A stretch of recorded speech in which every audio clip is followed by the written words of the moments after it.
This campus itself felt like home. I got a tour from somebody that kind of connected me through the travel team I played with at the time, who went to Stanford, played in the major leagues, and was back doing his 4th year of school. So, it was just a slam dunk. It really felt like home.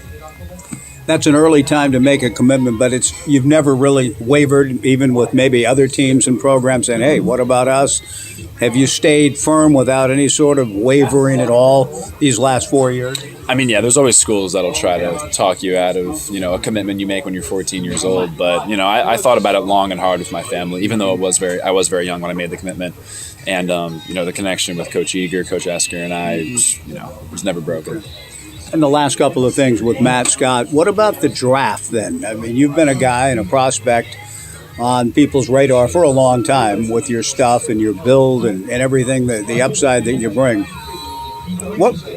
You end up going in the 20th round, so congratulations on being drafted. Is it an easy decision to stay with your commitment to Stanford, but had you been drafted higher, might have that given you a little bit more things to think about? Yeah, I actually got multiple offers in the first few rounds that I turned down. My connection with Stanford obviously being very strong, and the Rangers picking me up in the 20th round was more of a courtesy pick, which was really nice on their behalf, just to hear the plan is to go to Stanford 100%. And you're very well aware, and I'm sure Coach Eager and Coach Esker have shared with you, that's a good path for pitchers. Yeah, 7 years, and they always talk about, I think Stanford's the #1 school with the most first-round draft picks out of any school. So, that's always, with Nico Horner in the last time. I hope that the experience out here has sort of whetted your appetite for West Coast League baseball, the Pac-12 and all of that. To Bend with her husband from LA. So when we went to play the Bend Elks, my family came out, my brother came out, and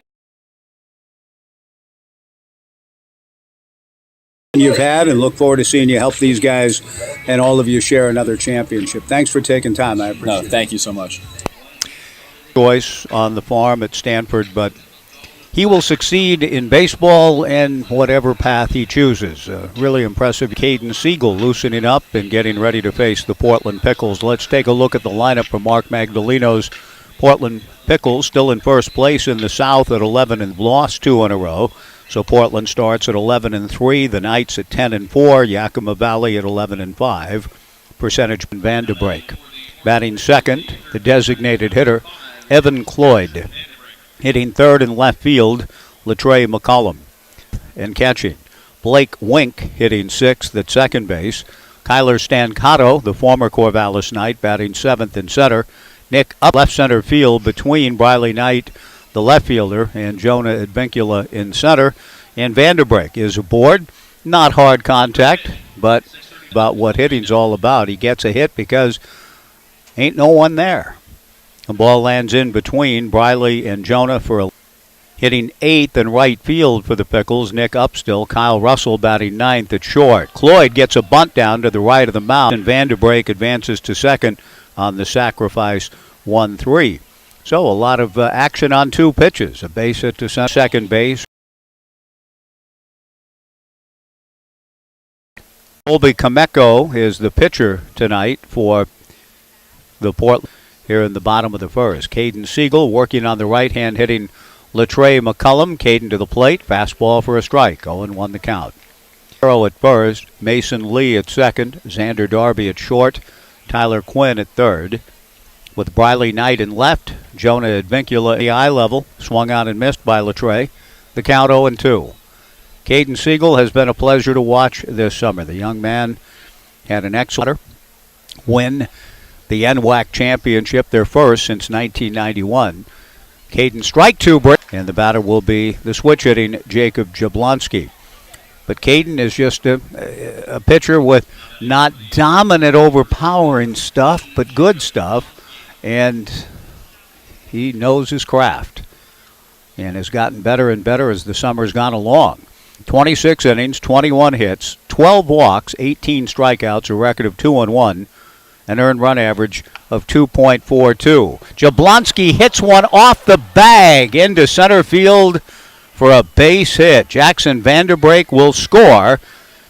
And Portland gets the initial 1-0 lead as they have hit in good fortune here in the top of the first inning.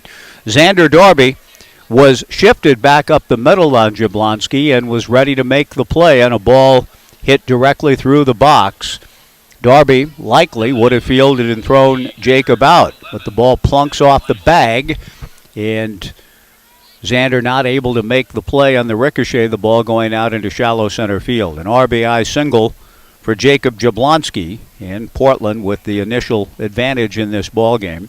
Evan Leibel, the hitter, the left-hand hitting catcher, takes a strike. 0-1 the count.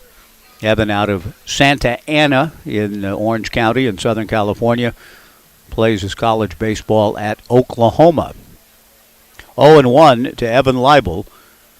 1-0 Portland in the top of the first inning. Caden comes back to the plate. Strike 2. 0-2 the count with Blake Wink on deck and a run in.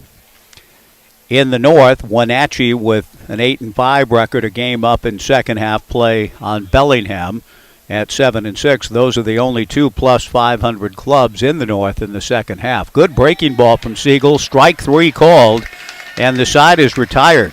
Caden with 2 3-pitch strikeouts in the inning.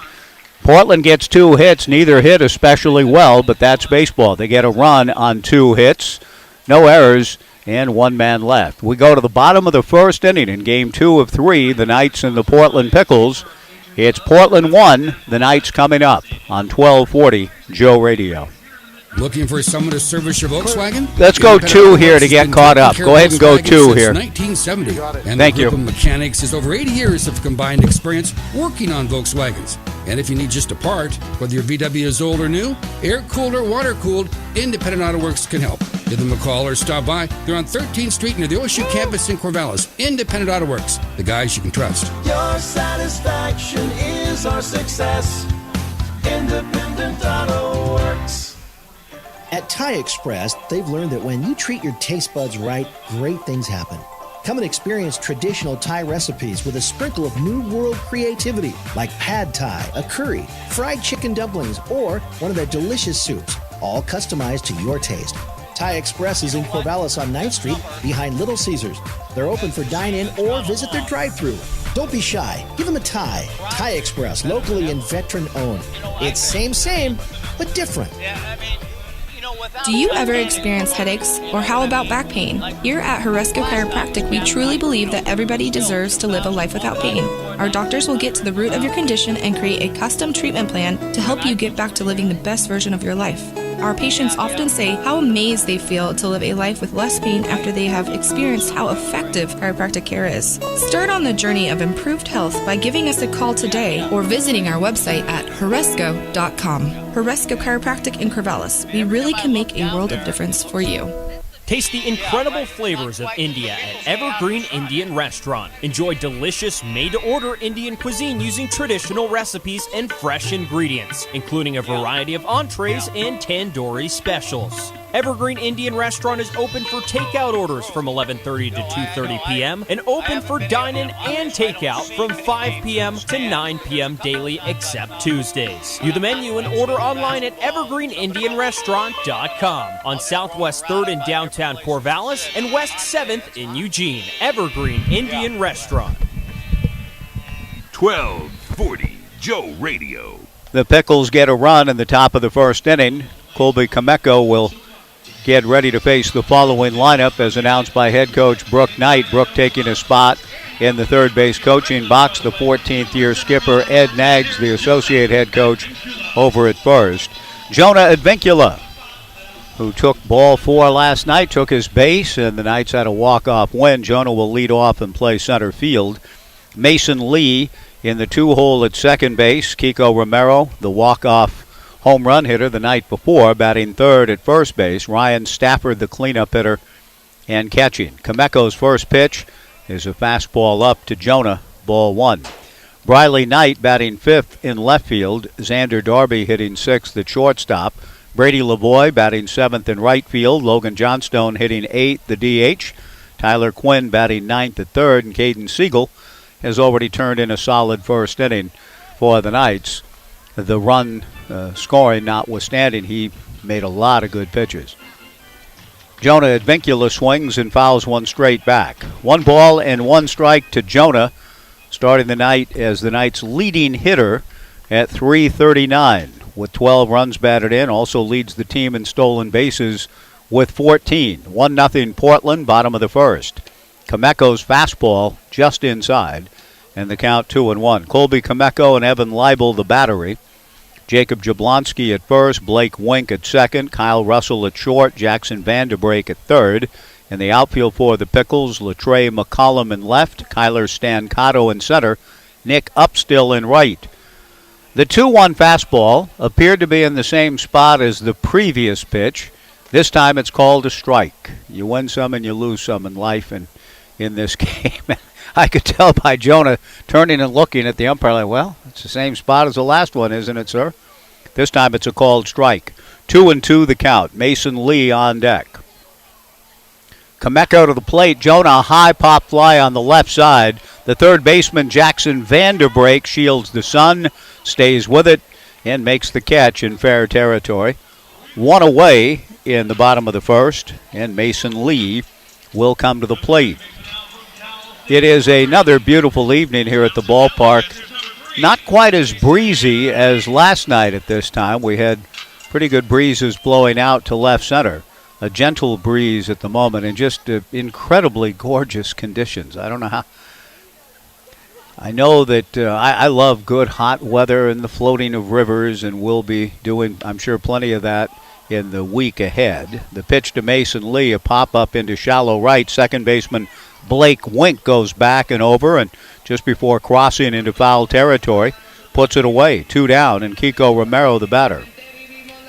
But I will say, today, with the gentle feel in the air, 77 degrees, I think, was our high.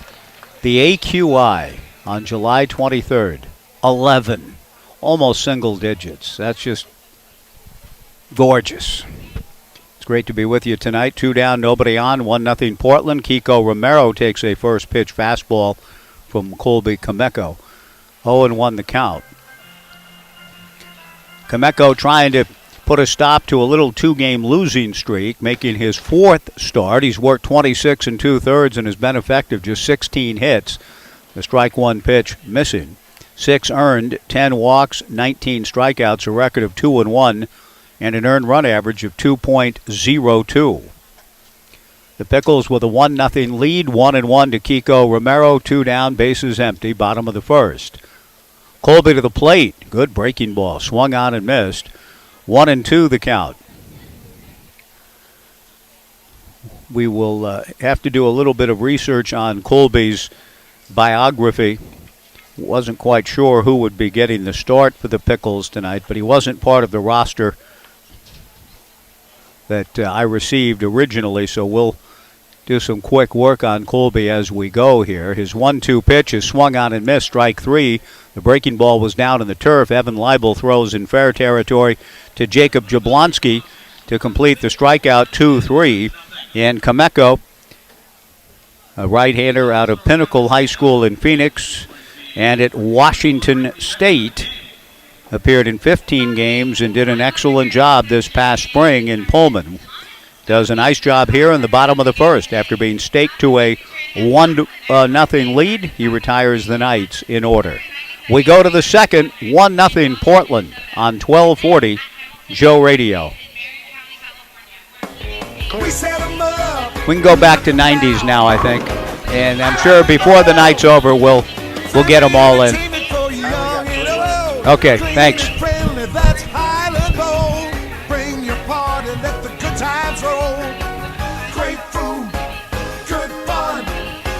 Highland Bowl. We set them up, you knock them down. Highland Bowl. North 9th Street, Corvallis. Taste the incredible flavors of India at Evergreen Indian Restaurant. Enjoy delicious made-to-order Indian cuisine using traditional recipes and fresh ingredients, including a variety of entrees and tandoori specials. Evergreen Indian Restaurant is open for takeout orders from 11:30 to 2:30 p.m. and open for dine-in and takeout from 5 p.m. to 9 p.m. daily except Tuesdays. View the menu and order online at evergreenindianrestaurant.com on Southwest 3rd in downtown Corvallis and West 7th in Eugene. Evergreen Indian Restaurant. If you are a veteran and live in Lynn County, there are benefits and services available to you at Lynn County Veterans Services. You've earned them. Use them. Call 541-926-3882 and take advantage of what you've earned. Home loans, disability compensation, health care, transportation, and more. Lynn County Veterans Services is here to help you. If you are a veteran and live in Lynn County, call 541-926-3882 and thank you for serving your country. Lynn County Veterans Services, serving our local veterans. 1240 Joe Radio. Blake Wink leads things off for the Pickles in the second, takes Caden Siegel's first pitch, low and inside. The 1-0 fastball swung on and missed. 1-1 the count, 1-0 Portland. Top of the second inning. Blake Wink, Kyler Stancato, and Nick Upstill in the top of the second inning. Caden comes back to the plate, swung on and hit foul in early action in Urchin Alley tonight. 1 ball and 2 strikes to Blake Wink, young man out of Wade Meckler country, Yorba Linda, California, and took his talents north for his collegiate experience to Fresno State. Started 15 games for the Bulldogs, appeared in 36 this past spring, and hit .338. A ground ball to the hole at short, backhanded by Darby. The throw to first is just in time. Nice job by Xander to maintain concentration in that. Tyler Quinn, the third baseman, as he is instructed, goes as far as he can to his left and dived. And Darby had to negotiate a diving teammate in front of him as well as stay with the baseball. And he did, smartly, for the out to open the second. Kyler Stancato, the batter. Stancato heading to Cal State Bakersfield. Outstanding young man with a great family, and really happy for Kyler to get the opportunity that he is receiving. 53 games with the Knights last summer, and just one of the key players in the 2021 championship drive.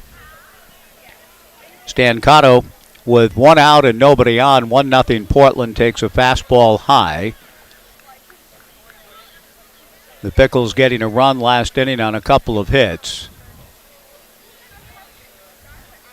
Caden Siegel peering into Ryan Stafford, comes to the plate, and Stancato swings and fouls it away to the left and out of play to run the count to 2 balls and 1 strike. Jordan Barkus is willing, coaching at third base. Jim Hoppel coaching over at first. Brian Grant is the pitching coach for the Pickles. The head coach is Mark Magdaleno. The 2-1 pitch from Caden Siegel just misses. Ball 3-1. Stancato, a young man out of Mountain Ridge High in Glendale, Arizona, swings and fouls one back.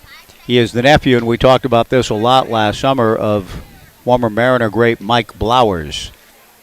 And it was a pleasure to see Kyle and Kristen, Kyler's folks, at Walker Stadium, Lentz Park, on the 4th of July. And they blessed me with their barbecue as they did throughout last summer. Stancato swings and fouls one back. 3 balls and 2 strikes the count. I missed Kyler this summer, was hoping he'd be back with the Knights. I missed that barbecue too, but I did get to taste it once up in Portland on Independence Day. That was a real pleasure. The 3-2 pitch on the way. Kyler gets a piece of it to stay alive. 3 balls and 2 strikes the count. Mike Blowers, Mr. Grand Slam for the Mariners, particularly in their drive in 1995. I think he hit 3 in the month of August when the Mariners were making their incredible run. The 3-2 pitch on the way, chased and missed. The pitch dropped by Ryan Stafford. He steps into fair territory and then throws the ball wide of Kiko Romero, but Stancato is called out for not running in the designated lane. 2 down. Mark Magdaleno is going to come out to argue, but Kyler apparently did not get in the designated lane in foul territory, thus making it difficult for Ryan Stafford, even though Ryan had stepped into fair territory and threw the ball into fair territory. I think that's Mark Magdaleno's point, that the throw came from the catcher who was several feet up the line at third in fair territory, and thus that the lane that his runner Stancato took would not have affected the play. Coach Maggs is very upset about the call and is told to get back in the dugout by the home plate umpire. But Stancato called out for not getting into the designated lane, and whether or not it impeded the throw of Ryan Stafford or not, technically, according to the letter, that's the correct call. But Magdaleno, even though he may not want to quote St. Paul right now, the way he's feeling, he might argue the letter killeth, but the spirit gives life. The letter, though, that call was correct. The strike one pitch swung on and missed, and the count 0-2. Tough break for Kyler. The strike two pitch, fastball foul back. On the other hand, he did swing at miss a pitch and was, in a sense, fanned by Caden Siegel, his former teammate. The strike two pitch on the way, pulled foul outside of first. The count remains no balls and 2 strikes to Nick Upstill with 2 down here in the top of the second inning.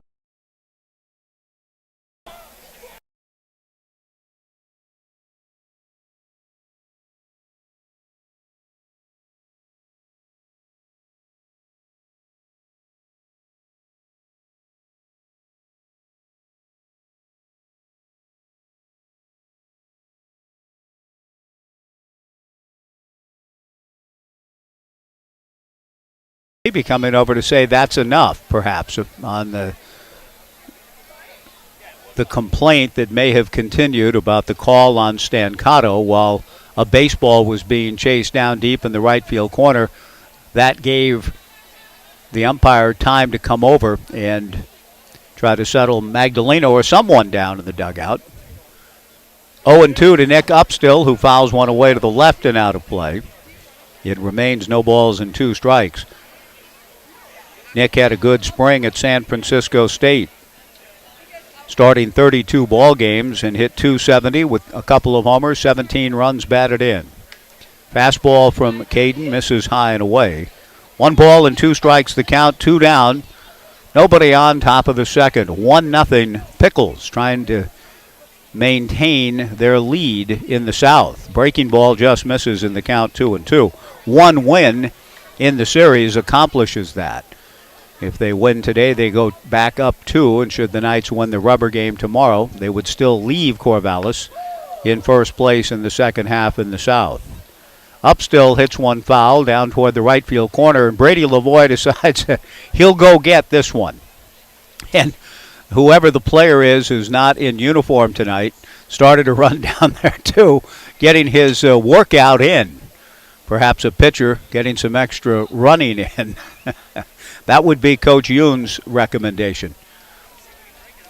The 2-2 pitch on the way, swung on and hit foul to the left, Waldo way, and it remains 2-2 to Nick. The Pickles picking up a run last inning. Speaking of tomorrow, will it be a rubber game or will the Knights be seeking another sweep?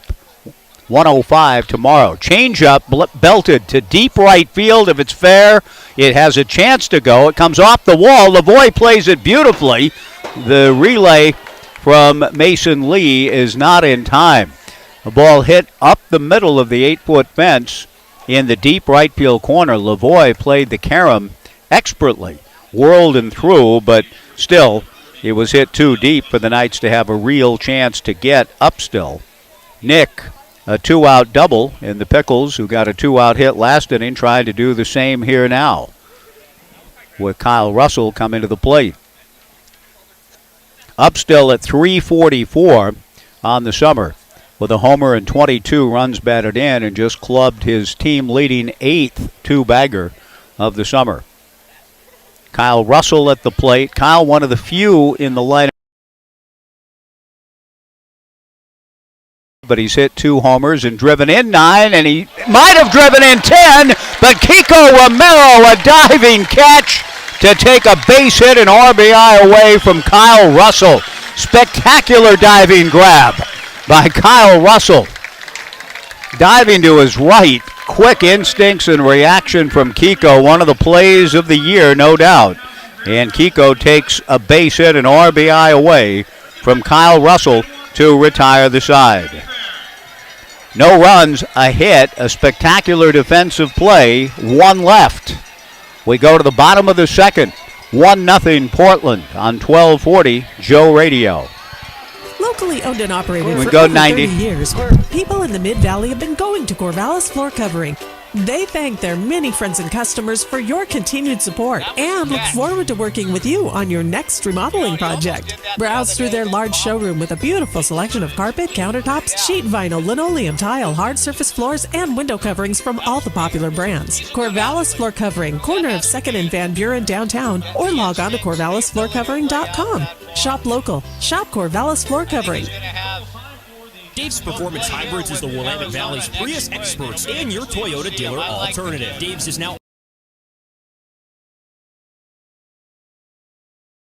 battery or was replaced somewhere else and has expired. Invest in Dave's Hybrid Battery Warranty Extension before it fails and save 50% off the price of a 1 to 5 year warranty, including testing. Need an oil change? Get $20 off your next oil service at Dave's Performance Hybrids. Off I-5 and Highway 20 in Albany. Online at davesperformancehybrids.com. Does your financial advisor take the time to really listen to you? Is your financial strategy personalized for you and your family? Will your financial advisor be there as your life and financial situation change? Hi, I'm former Oregon State athlete Tim Ewis, your Corvallis Edward Jones financial advisor. When we work together, we'll focus on what's important to you. We'll use an established process to create a personalized financial strategy backed by the advice, tools, and resources to help you reach your goals. And we'll partner to help your strategy stay on track. Contact me today, 541-758-8245. Edward Jones, member SIPC. 1240 Joe Radio. Ryan Stafford taking the first pitch inside from Colby Kameko. Colby comes right back, working out of the stretch with nobody on and misses again. Ball 2. 2-0. 1-0 Portland. This close to being 2-0, but a spectacular catch by Kiko Romero keeps it a one-run affair. Kameko's 2-0 pitch. That's 3 in a row that have really sailed high and in. This one, the wildest of the 3. Nearly over the head of Ryan Stafford, and the count 3 balls and no strikes. Kameko did a nice job this past spring at Washington State. He delivers a 3-0 pitch and walks Ryan Stafford on 4 pitches, and that will bring Briley Knight to the plate with the leadoff man aboard for the Corvallis Knights here in the bottom of the second inning. Kameko, 15 appearances for the Cougs. Opponent batting average of 179. Comes from an amazingly and diverse athletic family. I'll see if I can get the particulars as we go. A throw to first base and Ryan Stafford back. 1-0 Portland, bottom of the second. His dad played baseball at Western New Mexico. Colby's mother ran track at Iowa. His brother played baseball at Utah. His sister, soccer at Arizona State. Ground ball to first. Nice play by Jablonski. Goes to second for 1. Back to first for the double play. Brooke Knight doesn't think so. He felt that his son Briley had beaten the relay to first, but the base umpire, if he felt like maybe he owed one after Mark Magdaleno's beef, calls Briley Knight out on a well-executed double play ball. 3-6-3. Jacob Jablonski starting it and finishing it. And Brooke has a quick word with the base umpire. I'm not sure what there was to talk about. It almost looked like Brooke called him over. Are you sure? Yeah, I'm sure. Okay. 3-6-3. Nicely done double play. Xander Darby, the batter for the Knights. 1-0 Portland. Good defense by both clubs so far. Xander takes a strike. 0-1 the count. Xander at 275. 4 homers, 16 runs batted in. He has been part of the good defensive effort for both clubs here early in the game. He looks at a strike 1 fastball. Colby Kameko in there again, strike 2. Colby's pitched in this ballpark. He threw 3 against the Beavers.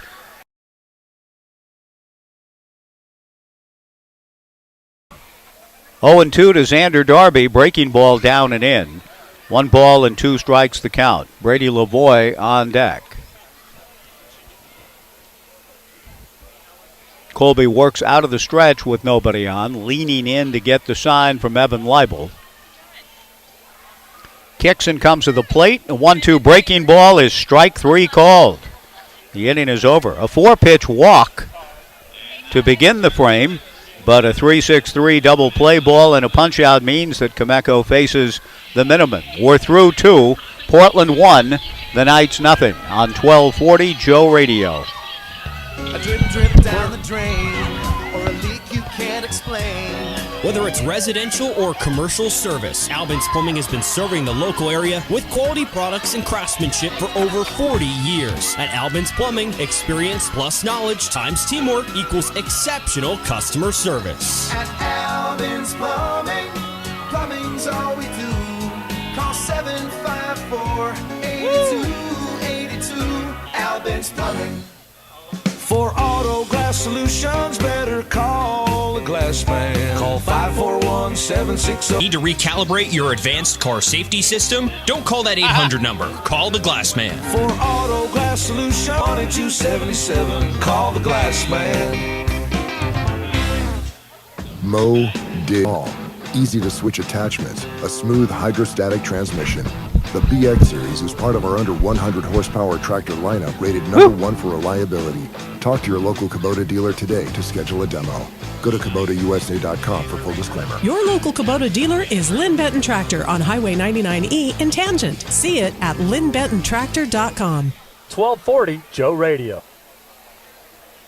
1-0 Portland as we move to the top of the third inning. The youngsters are getting lined up and ready for their dash for cash, presented by Papa's Pizza and State Farm agents of Corvallis and Philomath. Just before the onslaught of the youngsters taking over on the field and grabbing as many dollars as they can, Caden Siegel goes to work on Jackson Vanderbrake and starts the right-hand hitting third baseman with a strike. The 0-1 pitch is hit foul towards the Omaha room and beyond. 0-2 to Vanderbrake, who swung at the first pitch of the game, blooped a single to center, was sacrificed to second by Evan Cloyd, and then with 2 outs came home on Jacob Jablonski's base hit off the bag up the middle. That's the only run of the game. We're in the third.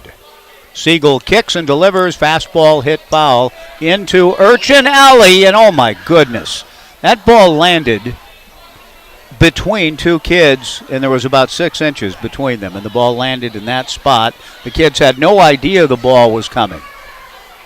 And the ball may have ricocheted and hit a little girl after the fact. I think that may have happened, and Derek Bukite has taken the little girl over. She's fine. She's going to be fine, but just to be hit by a ball coming out of nowhere on a bounce, thank heaven. Siegel delivers, swung on and missed, strike 3. And she's trying to recover in time to dash for cash, and I think she'll be okay. I think it's more of the shock to the system. Baseball bounded off the cement and then kind of came back on a ricochet and hit her somewhere. She's got some tears going. She's nodding some answers to questions to Derek, who's done a nice job to kind of help calm her down, and she's going to be fine. The first pitch is hit foul here after the strikeout to Jackson Vanderbrake by Evan Cloyd, back into the same area, but the kids have vacated, getting ready to dash for cash. Wow, that was close, and it certainly could have been far worse moments ago. The strike 1 pitch from Caden high, 1 ball and 1 strike. 1 out, nobody on in the third. Caden turns his back on home plate, heaves a deep sigh, turns and comes back to the bump, working the first base side of the rubber. The right-hander delivers, swung on and bounded toward Tyler Quinn, plays a short hop nicely at third and throws over to Kiko Romero for out number 2. Latrey McCullum will come to the plate. The dash for cash tonight is presented, as I mentioned, by Papa's Pizza and State Farm agents of Corvallis and Philomath. The State Farm agents who are supporting tonight's game are local agents: Monica Baez, Michael Berry, Suzanne Ropey, Severin Thomas, Justin Cruz, Jeff Mills, and Jim Kuhlman. The first pitch to Latrey McCullum, hit to center field straight away. Jonah Advincula is right there to make the catch, and Caden Siegel, a quick 1-2-3 inning. We go to the bottom of the third at Goss Stadium at Coleman Field. The Pickles 1 and the Knights nothing on 1240 Joe Radio. It's time for the pitchers to throw strikes and for the batters to deliver those clutch hits. It's time for Corvallis Knights baseball. Each year, the Knights look at this time as an opportunity to win another West Coast League championship. Just like a new season is an opportunity, so is getting recertified in first aid and CPR. It's an opportunity to practice your skills so you can be ready to help in an emergency. If it's that time for you, contact CPR Works at 541-760-7632 to schedule your next class. And go Knights. Downward Dog across the OSU campus is serving up cold drinks and tasty food on their sunny patio. Burgers like the Hangover Helper or Double Trouble. If you prefer, substitute a house-made veggie patty and enjoy appetizers, wraps, salads, and sandwiches. And breakfast is served until 2. The food at Downward Dog is made fresh from scratch and locally sourced whenever possible. And they specialize in mouth-watering handcrafted cocktails and thirst-quenching local microbrews. So stop by the Downward Dog today. Open 7 days a week from 10 a.m. until 10 p.m. on 23rd and Monroe across from the OSU campus.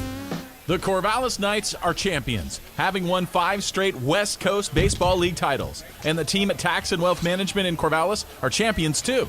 Does your business need help developing a winning program? With 46 years in business, they have what you need to develop and execute your game plan into a championship. See David Mendenhall, Bill Heck, or Robert Berry. Their team has the strategy you need for tax planning and saving for your financial future. Visit taxandwealthmanagement.com or call 541-753-4185. That's 753-4185. And get in the game. 1240 Joe Radio. 1-0 Portland as we move to the bottom of the third inning. Brady Lavoie, Logan Johnstone, and Tyler Quinn against right-hander Colby Kameko. Out of Pinnacle High School down in Phoenix, delivers. Fastball for a strike. And so what I'm about to say would, I'm sure, amuse Colby. It's supposed to be hot tomorrow here. 94. No balls and a strike to Brady Lavoie. The 0-1 breaking ball swung on and missed. 0-2 the count. 94 would be a true blessing for people in the Valley of the Sun tomorrow. 115, 116 days, fairly common in deep summer there. No balls and 2 strikes. Colby kicks, delivers in the fastball, high and inside. 1-2 to Brady. Standing in at 259, 3 homers, 15 runs batted in. I saw the latest missive from John Wilner of San Jose Mercury News fame and the Pac-12 hotline, suggesting that San Diego State, Brady's future school, Brady swings at a breaking ball, doesn't get it, down he goes. 1 away in the third, Logan Johnstone the batter. As the Pac-10 now tries to sort out its issues of membership and its future. John wrote a nice piece on the Pac-12 hotline about San Diego State having a lot of attractive qualities in terms of should the Pac-12 look to expand rather than just try to hold together at 10. That San Diego State makes a great deal of sense. So perhaps we'll see Brady someday. Ground ball off the bat of Logan Johnston. Now Brady's career will probably be done by the time, collegiately, by the time there would ever be a series with San Diego State within a Pac-12 footprint. But that's where Brady's going, and I would love that.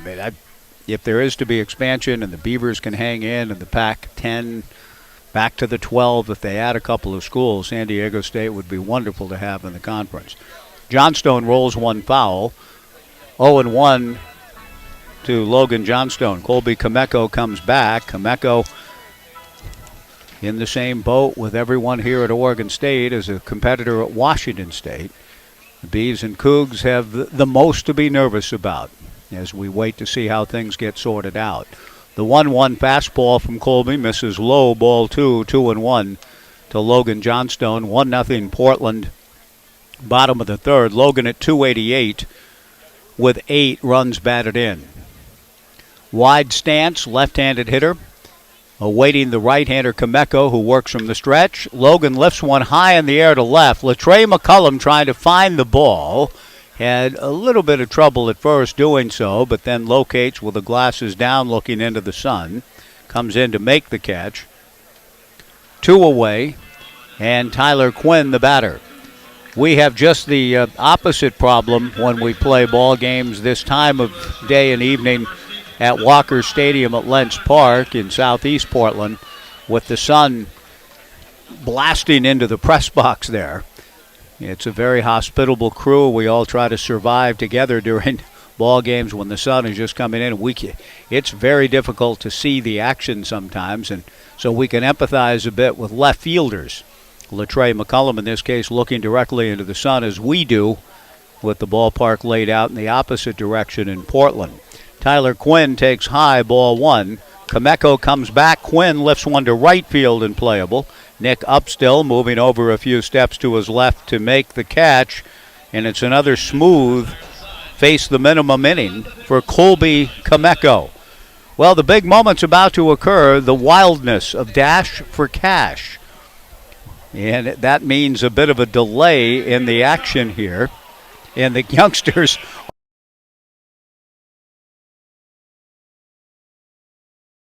to you by Papa's Pizza and the State Farm agents of Corvallis and Philomath, whom I enumerated a few minutes ago. Knights players who aren't in the game tonight are coming out to help facilitate the annual Dash for Cash event here at the ballpark. And I'm not sure how many total youngsters are coming out. It looks to be a goodly number, probably less than 100, 50 or 60, maybe 75. But a lot of them are going to be dashing for cash here in a moment. Again, brought to you by Papa's Pizza Parlor, a slice of family fun, and by your local Corvallis and Paloma State Farm agents.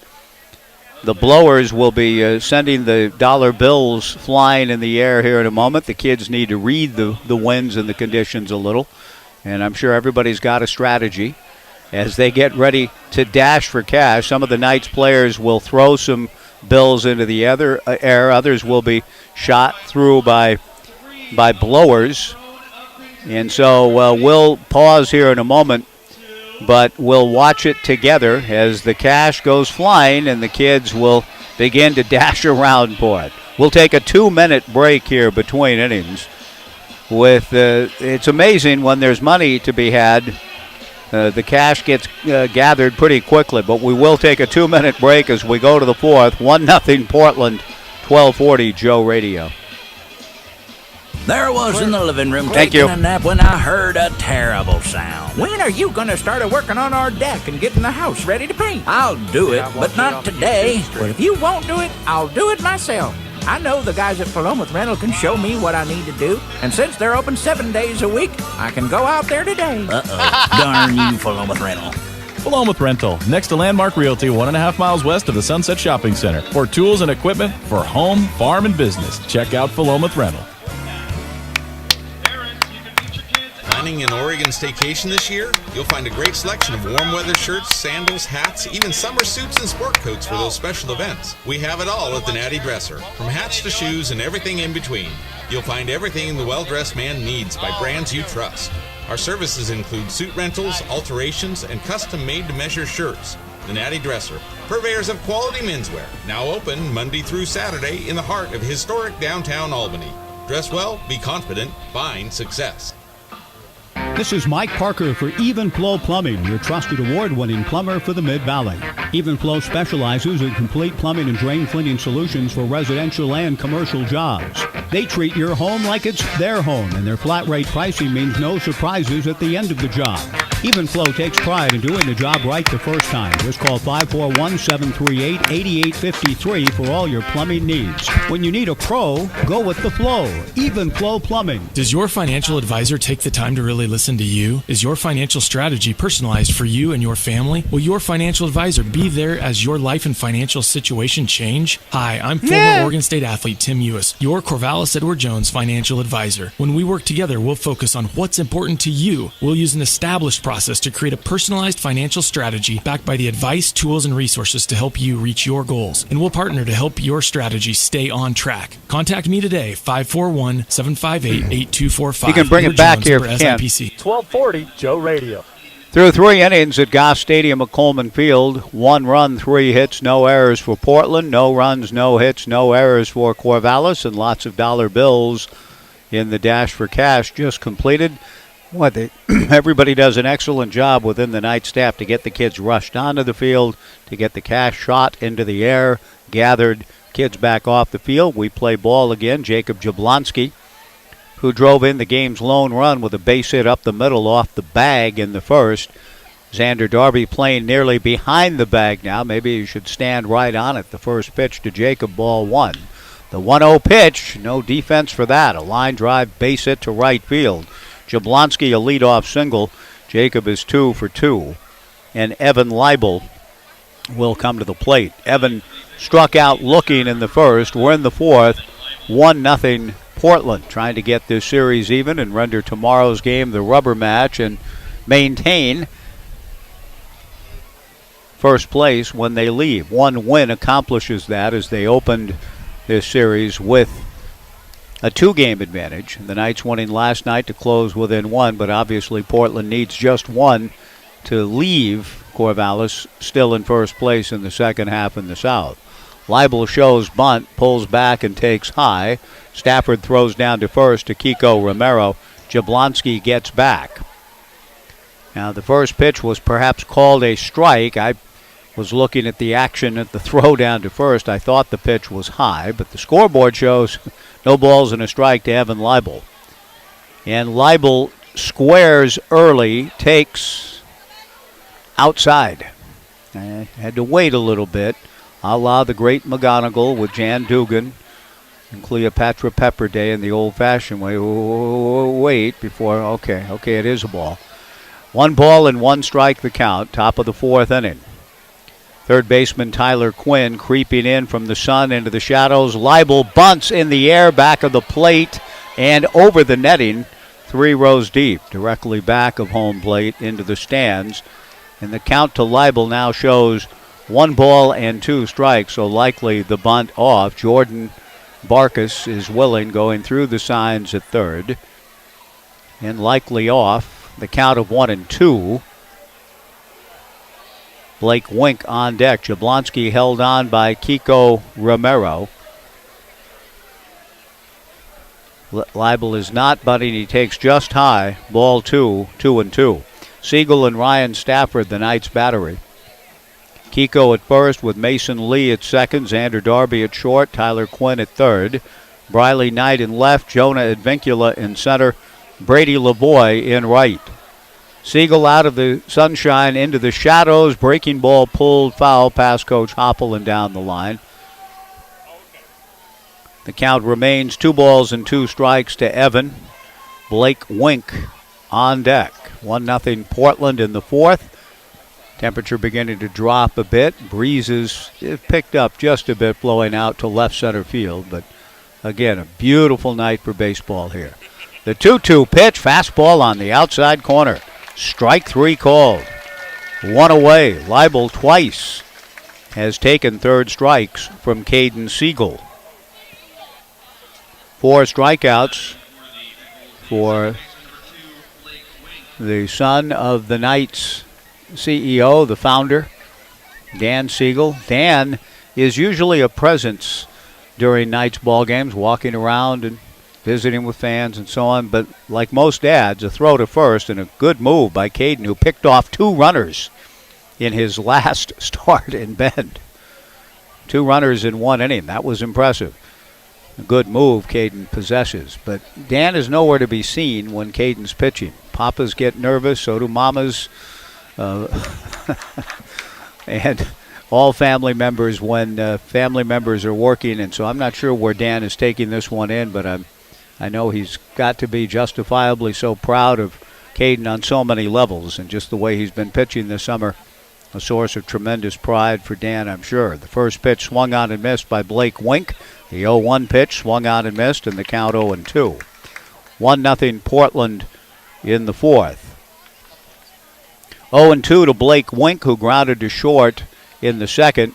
Blake asked for time and has granted it, steps out and adjusts his batting gloves and climbs back in. Caden ready and bounces his strike 2 pitch. Good block by Ryan Stafford. 1 ball and 2 strikes to Blake Wink.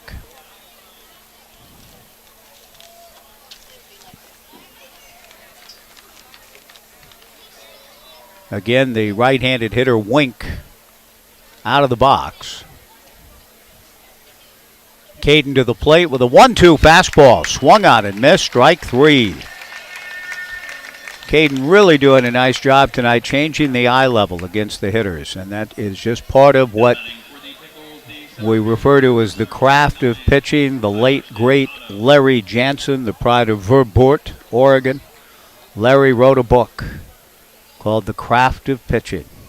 Larry was a 23-game winner for the New York Giants one year, an Oregonian. Kyler Stancato takes just outside, ball 1. Larry was the winning pitcher. That game, October 3rd of 51, when the Giants won the pennant, the Giants won the pennant, the Giants won the pennant, the Giants won the pennant. You remember that? They won the pennant. The 1-0 pitch to Stancato away, ball 2. Russ Hodges will make sure you never forgot the fact that the Giants won the pennant with one of the great calls in broadcast history. The Giants won the pennant, and Larry Jansen was the winning pitcher that day when Bobby Thompson broke Ralph Branca and Brooklyn's heart. The 2-0 pitch to Kyler Stancato from Siegel is low, ball 3, 3-0. 1-0 Portland, top of the 4th inning. Jacob Jablonski at first with 2 down. Stancato, a strikeout in the 2nd inning. The 3-0 pitch taken for a strike, and the count 3-1. But Larry wrote a book, and I had the honor of visiting with him about it in studio one year, many years ago. The Craft of Pitching. And Caden Siegel, no one has mastered the craft in the history of the game, but boy, he is certainly becoming very proficient at it. The 3-1 pitch with Jablonski going, pulled foul outside of first. 3 balls and 2 strikes the count. Kyler's uncle, Mike Blowers, part of the outstanding broadcast team for the Mariners. And I'm brokenhearted for T.J. Mathewson and other Mariners fans because it feels like the All-Star break is the reason they've lost 2 in a row. Not the Astros, Dusty Baker, Justin Verlander throwing 99. No, the All-Star break came at the wrong time. The strike 2 pitch to Stancato, lifted foul Waldo way and out of play. It remains 3-2. I think there is something to that. Houston being good is another. But boy, those crowds. I've been listening to the games a little bit, watching a little bit. T-Mobile Park, it's the most engaged I've seen Mariners fans in, well, maybe 21 years. 3-2, 2 down. Breaking ball grounded into right center field for a base hit. Jablonski will motor to third. Advincula gets the ball back in.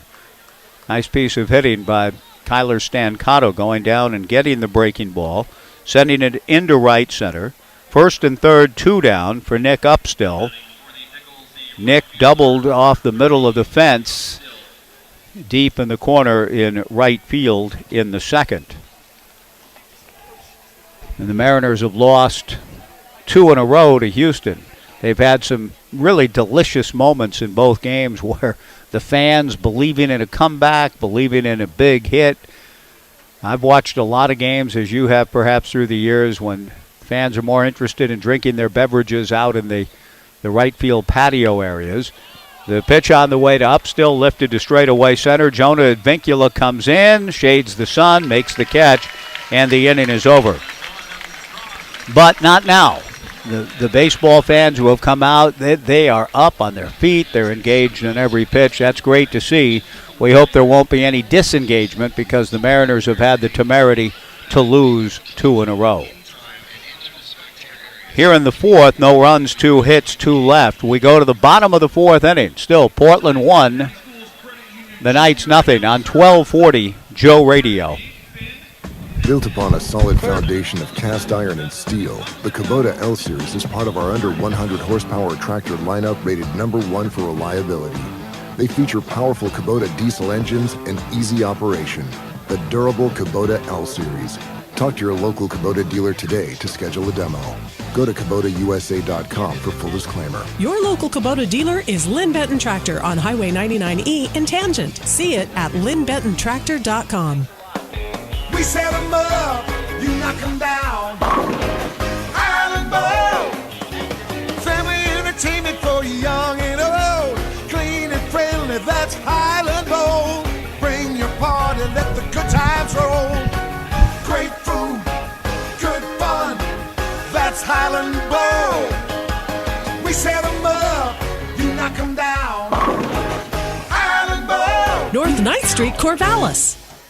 Are you a veteran living in Lynn County? You qualify for benefits that you earned. Home loans, disability compensation, health care, transportation, and more. You've earned them. Use them. Call 541-967-3882 and let Lynn County's Veteran Services help you. Do you know a veteran living in Lynn County? Help them call 541-967-3882. Lynn County Veteran Services can help them take advantage of benefits they earned. Lynn County Veteran Services, serving our local veterans.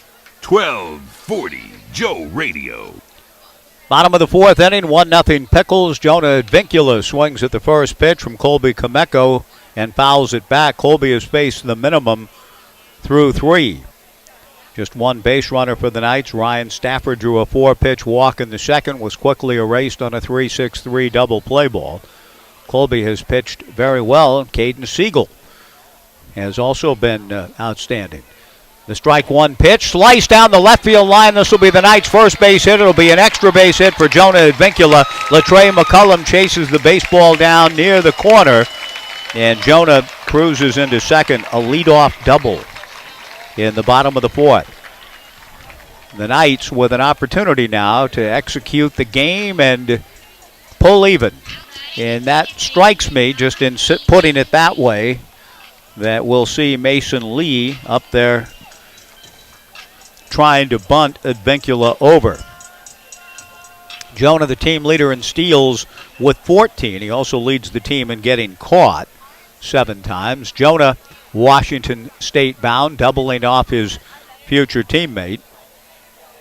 Now Mason Lee at the plate. He has 3 sacrifices on the year. He's looking for a 4th, but he bunts it in the air. Caught by the on-charging third baseman Jackson Vanderbrake in foul territory.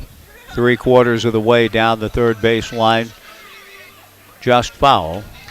And Mason, who has been a good bunter and has done a nice job in that short game this year, not able to get the bunt down. And Advincula remains at second base. 1 away. And Kiko Romero, the batter. Kiko struck out in his first at-bat. Advincula, the tying run at second. Out of the stretch works Kameko. Advincula's going to third. The throw to third is not in time. Jonah Advincula takes matters into his own legs by, Mason may not have gotten me over, but watch this. And he goes and gets his 15th bag. And that stolen base means that thanks to All Pro Property Services and Papay Material Handling, another $10 donation to Community Outreach, Inc. Advincula's 15th of the year. Kiko Romero now with a chance to get the Knights even with an out. The infield plays at normal depth. Kiko swings at the 1-0 pitch and hits it foul to the left and out of play. 1 ball and 1 strike.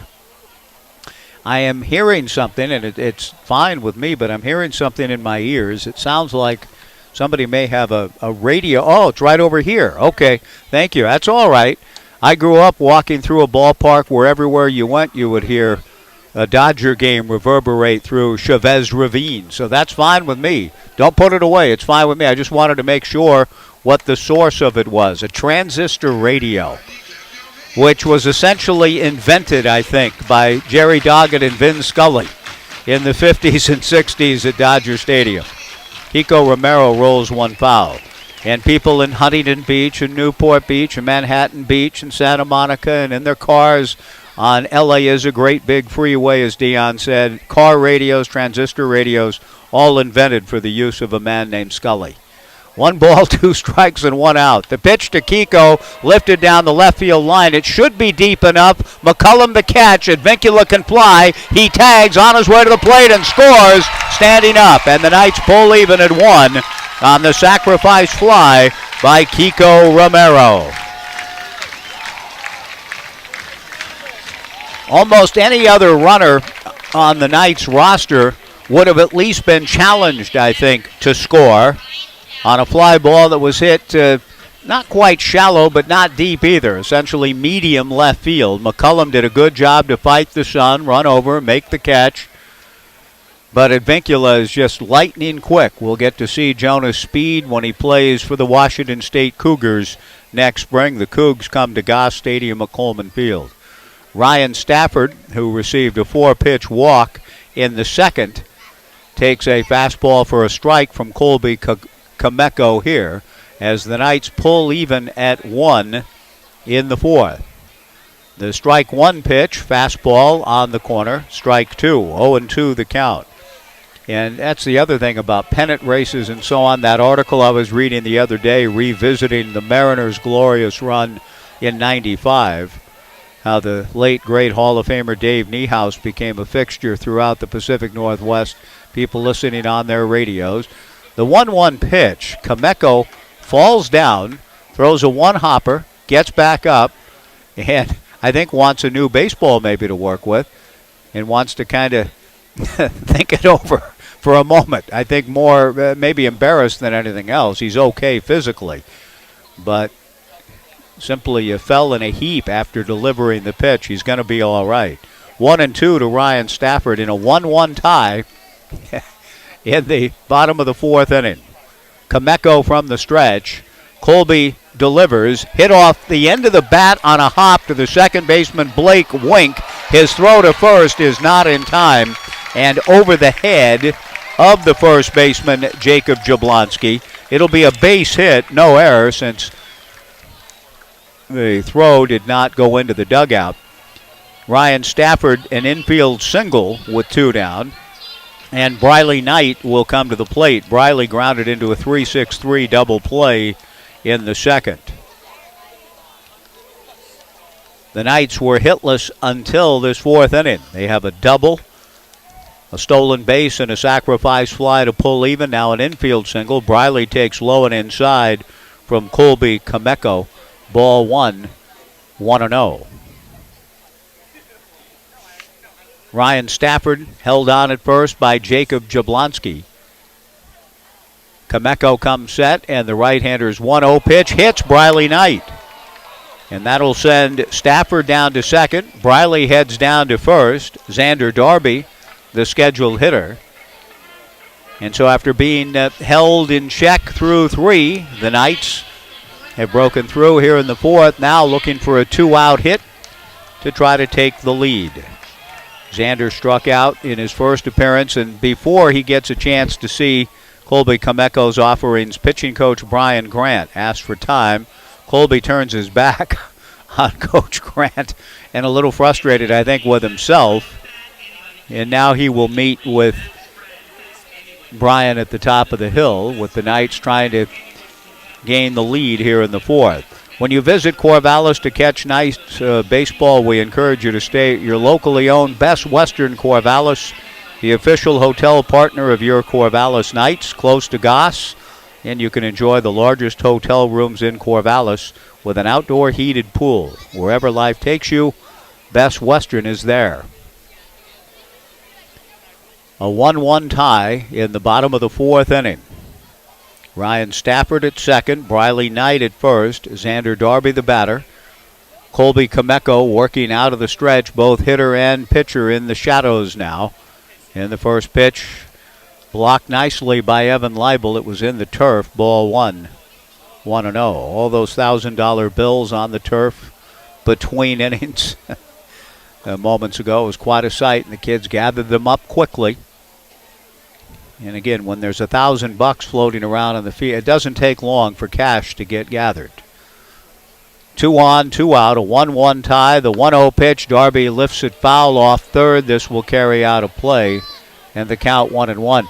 watching the kids dash around for cash. Nice catch by a fan on a hop up there in the upper deck. Reminded me of an obscure film, not one of Peter Sellers' great ones, but good stuff, good scenes in it. Have you ever seen a film called The Magic Christian? I think Terry Southern wrote the screenplay. Peter Sellers and Ringo Starr together. And people doing things for cash, for money. Everybody's got a price is the basic theme of the film, with Sir Guy Grand taking his protege Ringo Starr around and proving that in various ways. It has some moments. Uneven film, but worth seeing for a couple of scenes, The Magic Christian. Xander Darby takes low and in, ball 2, 2-1. 2 on, 2 out, bottom of the fourth, a 1-1 tie. Darby gets a little piece of the 2-1 pitch. And the count 2-2 to Xander. Brady Lavoie on deck. A final scene in the film comes to mind where Peter Sellers gets on a megaphone and tells people there's money to be had here, everybody. But he puts it in a vat filled with all manner of horrible things, and yet people in their civilians go into this vat of horrors to collect the money. The pitch to Darby is swung on and sprayed foul down the left field line and well out of play. Two balls and 2 strikes the count. Sellers is so good in almost anything. Last night, upon getting home from the Knights ball game, an exciting Knights win, TCM had a Sellers festival of some sort on. Saw a little bit of his greatness in Lolita, and then his greatest effort ever in Dr. Strangelove. Chauncey Gardner notwithstanding, being there might be his magnum opus, but 3 roles in both Lolita and Dr. Strangelove. Sellers, one of the greats. We lost him too early. 2 balls, 2 strikes, 2 on, 2 out, a 1-1 tie, bottom of the fourth. Colby Kameko working on Xander Darby. With Stafford at second, Knight at first. Kameko to the plate. Ground ball towards the left of the second baseman, Blake Wink. He goes to get it. Darby tries to dive and beat the throw into first. He's thrown out, and the inning is over. But the Knights do pull even. A run on 2 hits, no errors, and 2 left. We're through 4. It's Portland 1 and the Knights 1 on 1240 Joe Radio. Does your financial advisor take the time to really listen to you? Is your financial strategy personalized for you and your family? Will your financial advisor be there as your life and financial situation change? Hi, I'm former Oregon State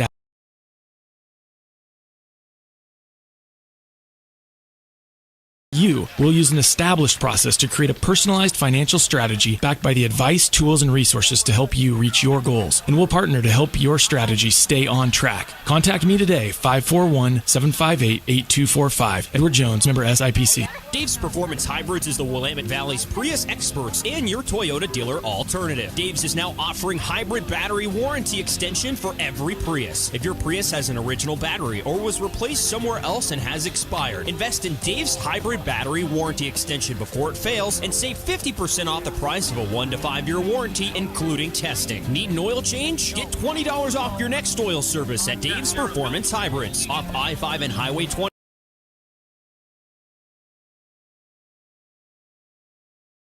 Evergreen Indian Restaurant. Enjoy delicious made-to-order Indian cuisine using traditional recipes and fresh ingredients, including a variety of entrees and tandoori specials. Evergreen Indian Restaurant is open for takeout orders from 11:30 to 2:30 p.m. and open for dine-in and takeout from 5 p.m. to 9 p.m. daily except Tuesdays. View the menu and order online at evergreenindianrestaurant.com on Southwest 3rd in downtown Corvallis and West 7th in Eugene. Evergreen Indian Restaurant. 1240 Joe Radio. Top of the 5th inning, a 1-1 tie. Caden Siegel's first pitch to Kyle Russell. A ground ball to second, picked up by Mason Lee. Lee throws to first to get Kyle Russell out. 1 away, and Jackson Vanderbrake, the batter. Brooks Hatch is walking my way, and that always makes me nervous. I love Brooks, but I feel like something's amiss. that I've got a player wrong. Oh, thank you very much. Nice former Corvallis Knights information coming, and a lot of good stuff today. Thanks for that, Brooks. Brooks Hatch coming in from the McGrath family press box. I thought I'd done something wrong, which I probably have, but he didn't see it. The first pitch missing high to Jackson Vanderbreak.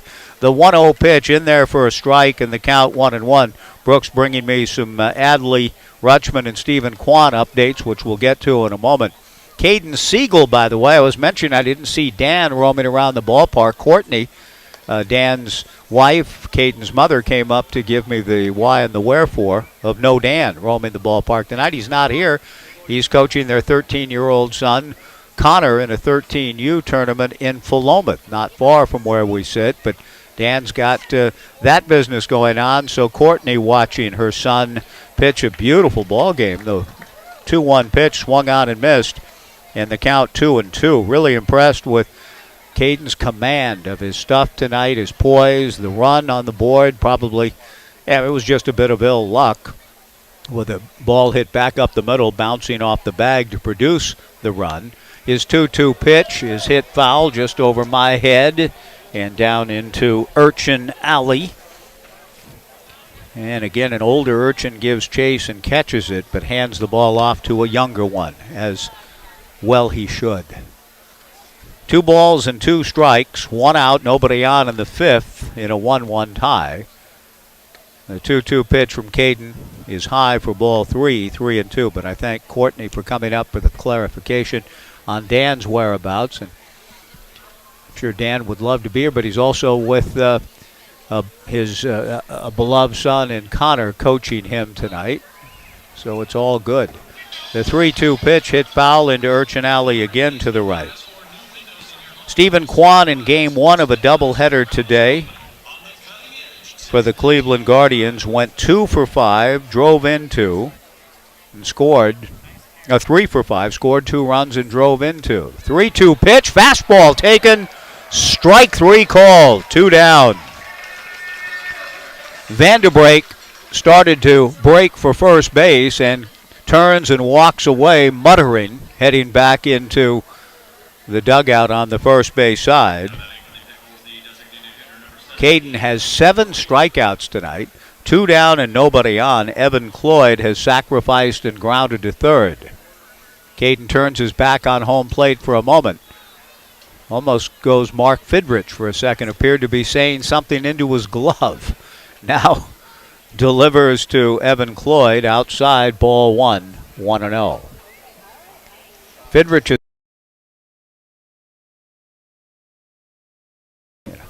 the pitch on the way, hit foul towards Urchin Alley and off the facade of Dixon Rec, and the ball bounding around. But I really enjoyed, I didn't see the All-Star game. We had a game of our own here on Tuesday against Cowlitz. But I heard there was a relief pitcher, the 1-1 pitch, and I don't know the rosters well enough to know whom he was pitching for, but that he was mic'd up while pitching. The 2-1 pitch on the way is high, ball 3, and Jim Rome, I know, had a good time talking about him the next day and playing a lot of the cuts where he was talking about, well, what should I throw here? And you're hearing this on the air. I think I'll try this. Hey, how about that? How about that? 2 punchies, yay. And he's talking during the game and used the term 2 punchies, woo, or something to that effect. Whoever that pitcher was, great personality and style, and Rome was high on the guy, and certainly baseball could use as much of that as it can get. The 3-2 pitch to Cloyd, lifted into foul territory down the right field line. Brady Lavoie disappears out of our view, but the cheering of the fans and the pumping of the fist of the umpire indicates that the catch was made. And it was by Lavoie. And the Pickles go in order in the 5th. So whomever that relief pitcher was, mic'd up and talking about the 2 punchies. Good for him, good for the game, good for baseball. We go to the bottom of the 5th, the 1-1 tie on 1240 Joe Radio. This is Mike Parker for Even Flow Plumbing, your trusted award-winning plumber for the Mid-Valley.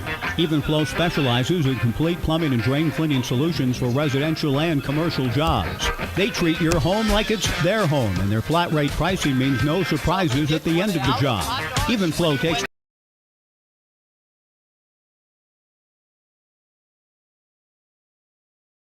when you need Even Flow Plumbing. At Thai Express, they've learned that when you treat your taste buds right, great things happen. Come and experience traditional Thai recipes with a sprinkle of New World creativity, like pad Thai, a curry, fried chicken dumplings, or one of their delicious soups, all customized to your taste. Thai Express is in Corvallis on 9th Street, behind Little Caesars. They're open for dine-in or visit their drive-thru. Don't be shy. Give them a Thai. Thai Express, locally and veteran-owned. It's same, but different. It's time for the pitchers to throw strikes and for the batters to deliver those clutch hits. It's time for Corvallis Knights baseball. Each year, the Knights look at this time as an opportunity to win another West Coast League championship. Just like a new season is an opportunity, so is getting recertified in first aid and CPR. It's an opportunity to practice your skills so you can be ready to help in an emergency. If it's that time for you, contact CPR Works at 541-760-7632 to schedule your next class. And go Knights. 1240 Joe Radio. A good pitcher's duel again tonight at Goss Stadium at Coleman Field. A 1-1 tie as we go to the bottom of the fifth. Brady Lavoie, first ball swinging, a drive to deep left. Back goes McCullum to the track, to the fence, so long!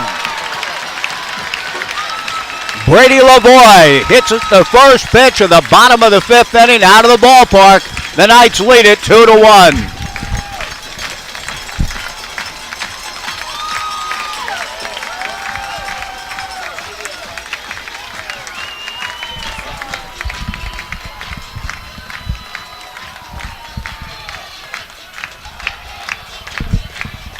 On goes the cowboy hat, red, white, and blue, stars and stripes version.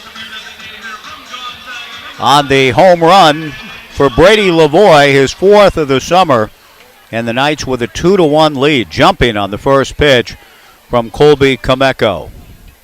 Logan Johnstone, who flied to left field in the third, steps in, and Colby delivers a fastball strike to Logan. 0-1 the count. Stephen Kwan, by the way, we're giving his update. In Game 2, went 1 for 5 with a run scored and an RBI for the Guardians. The strike one pitch to Logan, slap foul. The ball rattles around in the upper grandstand above the Jack Riley concourse. 0-2 the count. Adley Rutschman today went 1 for 3 with a double and his 17th run batted in. The Orioles defeated the New York Yankees 6-3 in Baltimore. 0-2 to Logan Johnstone, a couple of former Corvallis Knights, and you may remember Oregon State Beavers. The strike two pitch missing high and away. 1 ball and 2 strikes to Logan Johnstone.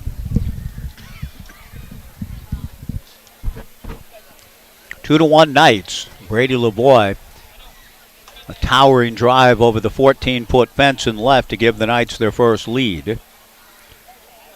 Kameko to the plate, and the breaking ball foul back. Nice job by Logan to get a piece of it to keep the at-bat alive. 1-2 the count to Logan. If the Knights win this ball game, they move into a tie for first with Portland. And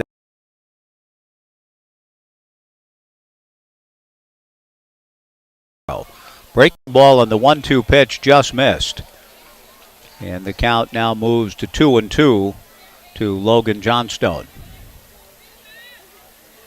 Good ball game and another good crowd here. The crowds have just been building and building with the weather getting so nice and better, and the Knights continuing their great brand of baseball. The 2-2 pitch to Johnstone, stroke to right, but right at Nick Upstill. Nick makes the catch. 1 away, and Tyler Quinn to the plate. Quinn applied to Upstill in his first at-bat. Last night, 2,101. The night before, 1,912. And on this Dash for Cash night at the ballpark tonight, we appear to be in that range again, I would think. 18-2 in the ballpark this evening. Tyler Quinn at the plate with one out and nobody on. A ground ball to short right at Kyle Russell. Kyle fields cleanly and throws to Jacob Jablonski. 2 down. Tonight's baseball is presented by Oregon State Credit Union. If you live or work in one of 24 western or central Oregon counties, you're entitled to membership privileges and the full financial services at Oregon State Credit Union. You can join online at OregonStateCU.com or at one of their 12 branches. Oregon State Credit Union invests in all of our communities and are dedicated to creating financial solutions toward making local lives better. First pitch breaking ball from Colby Kameko to Jonah Advincula. Teammates to be at Washington State, misses high and away. Jonah doubled and scored in the fourth. Colby's 1-0 pitch. Jonah swings and lifts it foul, Waldo way. The count 1 ball and 1 strike with Mason Lee on deck. 2 down, bases empty. A leadoff home run for Brady Lavoie on the first pitch of the bottom of the fifth. 2-1 Corvallis. The left-hand hitting Advincula. Trying to get his second hit against Kameko. Swings and does. A line drive base hit into right center field. The right fielder, Nick Upstill, over to cut it off. And Jonah is aboard, and that's trouble for Washington State. And we saw that manifest itself with Jonah stealing third in the fourth, and then coming home on the ensuing sacrifice fly by Kiko Romero to get the game even last inning. And with 2 down, I have little doubt that Jonah will be looking to try to get a pitch that he can run on. He's putting on the protective mitten and trying to get it all strapped on as he gets his lead at first, held on by Jablonski. The first pitch to Mason is down and away, ball 1. Jonah doubled to open the fourth. Mason Lee was asked to try to bunt him over. Mason bunted out in foul territory, but on the very next pitch, Advincula stole third as if to say that it didn't matter that the bunt was not put down. He got over to the third base anyway with a great jump on Kameko. A throw to first and Jonah back to the bag. It was Advincula's 15th steal of the summer to lead the Knights.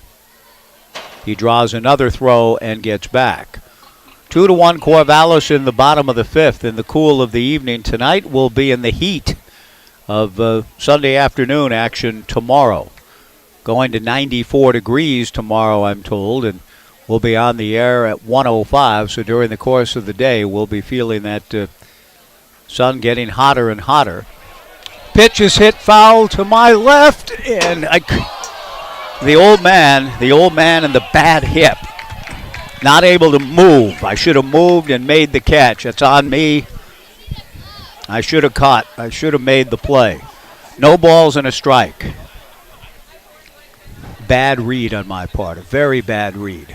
Now the count 1-1, I should say. I had a chance to make the play and didn't. 2-1 Knights in the fifth. Kameko delivers. Fastball in there for a strike. And the count 1-2. 1:05 tomorrow. The Knights with a non-league game on Monday. And then a 2 out of 3 series against the Springfield Drifters, one of which will be down the road at the Hamlin Sports and Recreation Complex. The other 2 here. A throw to first, and Advincula back to the bag. Jonah with 2 down and 2 strikes on Mason Lee is almost certainly going to try to take off. I would think, in fact, I would guess this pitch. Kameko from the stretch. He doesn't go, and the pitch is lifted into the left side high in the air. The shortstop, Kyle Russell, is there to make the catch, and the inning is over. But Brady Lavoie jumping on the first pitch gives the Knights their first lead of the night. A long home run to left. The Knights leave a man.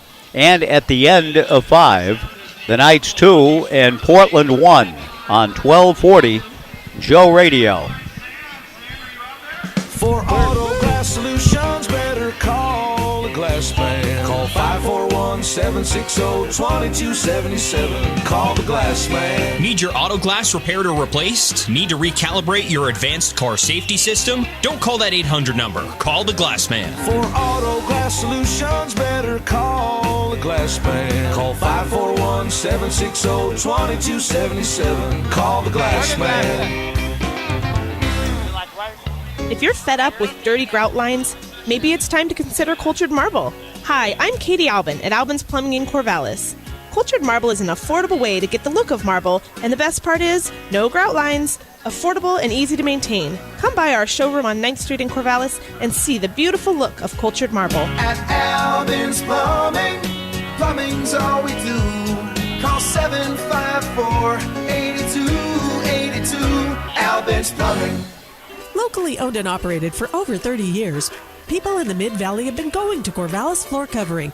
They thank their many friends and customers for your continued support and look forward to working with you on your next remodeling project. Browse through their large showroom with a beautiful selection of carpet, countertops, sheet vinyl, linoleum, tile, hard surface floors, and window coverings from all the popular brands. Corvallis Floor Covering, corner of 2nd and Van Buren downtown, or log on to corvallisfloorcovering.com. Shop local. Shop Corvallis Floor Covering.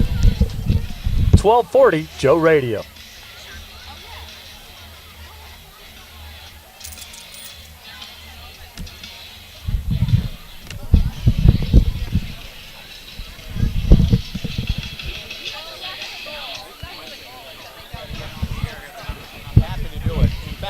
Now, we have Neil Feist coming into the ball game, taking over for the Corvallis Knights in the top of the 6th inning after a brilliant outing from Caden Siegel.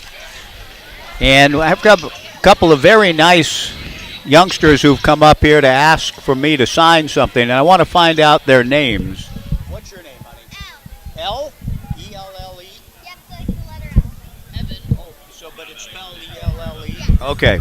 So L, which is, I have a daughter named L, E-L-L-E. So I'm going to, and in fact, it's my daughter L's 26th birthday this very day. So I'm going to write to another beautiful L, and she has a baseball here. Did you get this at the game tonight? No, I got it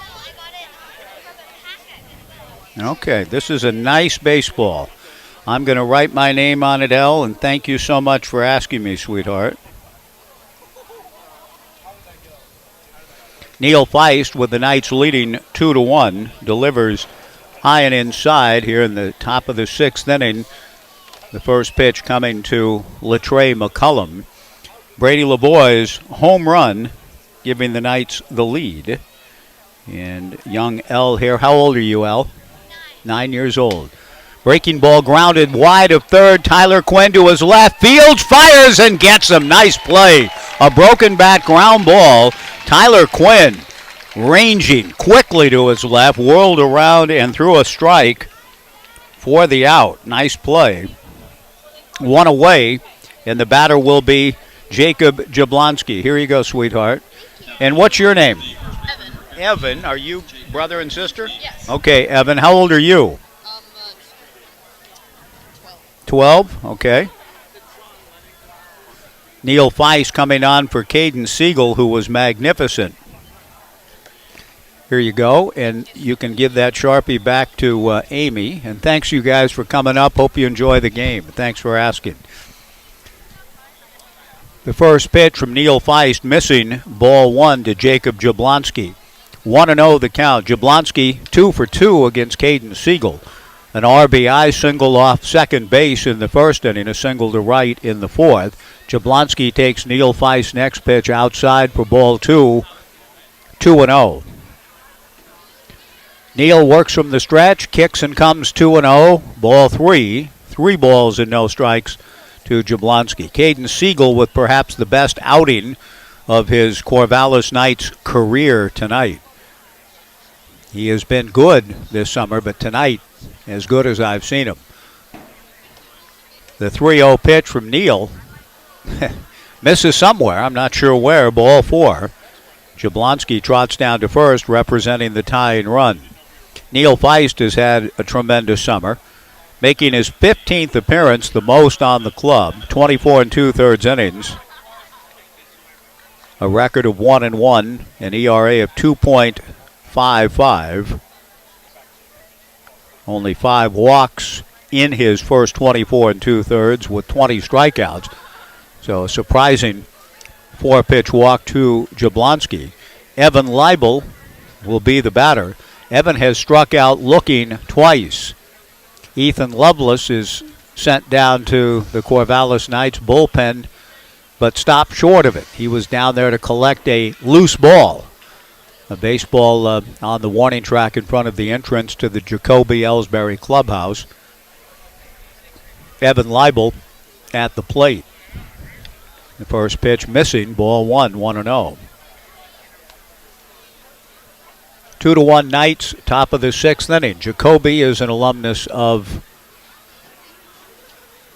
essentially this league, what became the West Coast League officially in 2005. Jacoby played in 2002 for Bend. The 1-0 pitch missing, ball 2, 2-0 to Leibel, and Feist suddenly has missed on 6 straight pitches, which will earn him a visit from his battery mate Ryan Stafford, and Feist has been strike thrower extraordinaire during the summer. As I mentioned, only 5 walks coming into tonight's outing, but he's issued his 6th here in his 27th inning of work, and he's behind 2-0 to the ensuing hitter, Evan Leibel.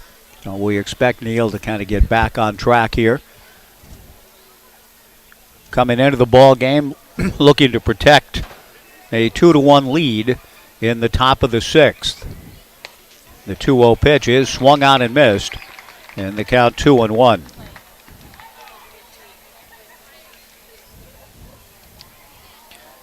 And as we have talked often, usually when the Knights are playing the Bend Elks, we're thankful for Jacoby's Summer League experience in Bend.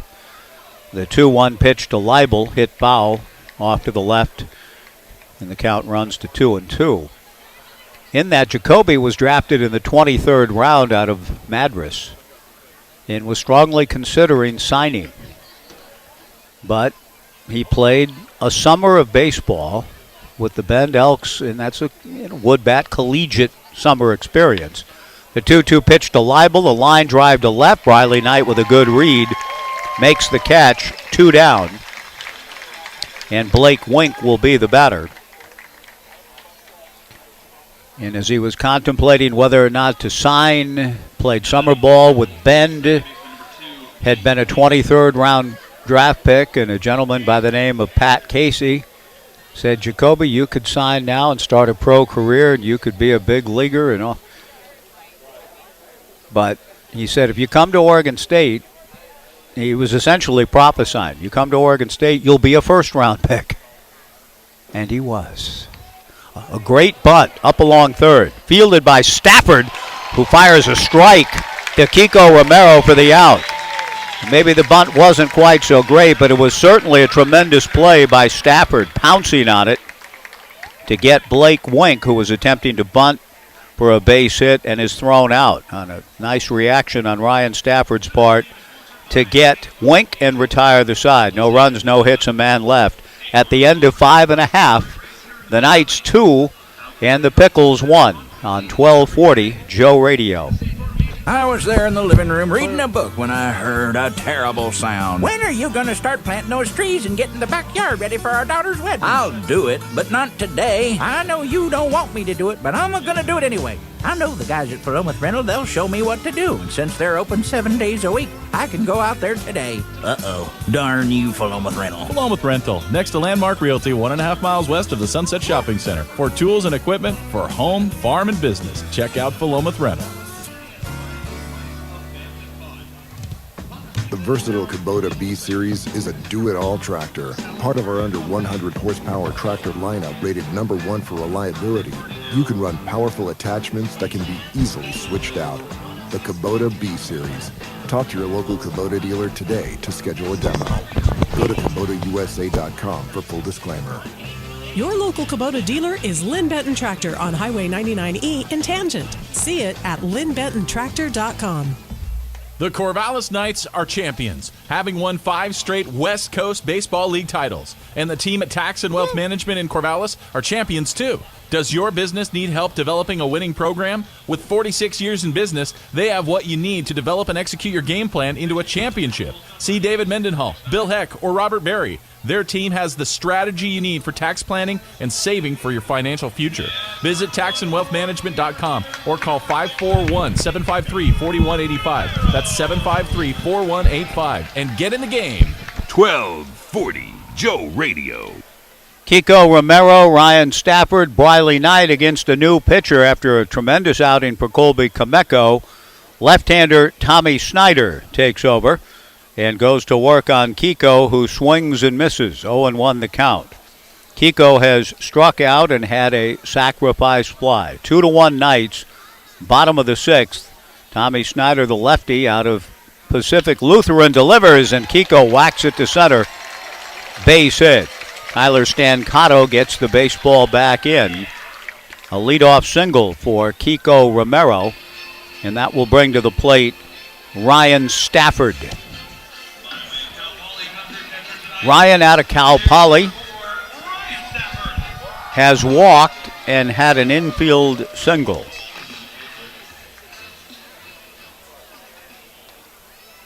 Left-hander Tommy Snyder went to Evergreen High School in Vancouver.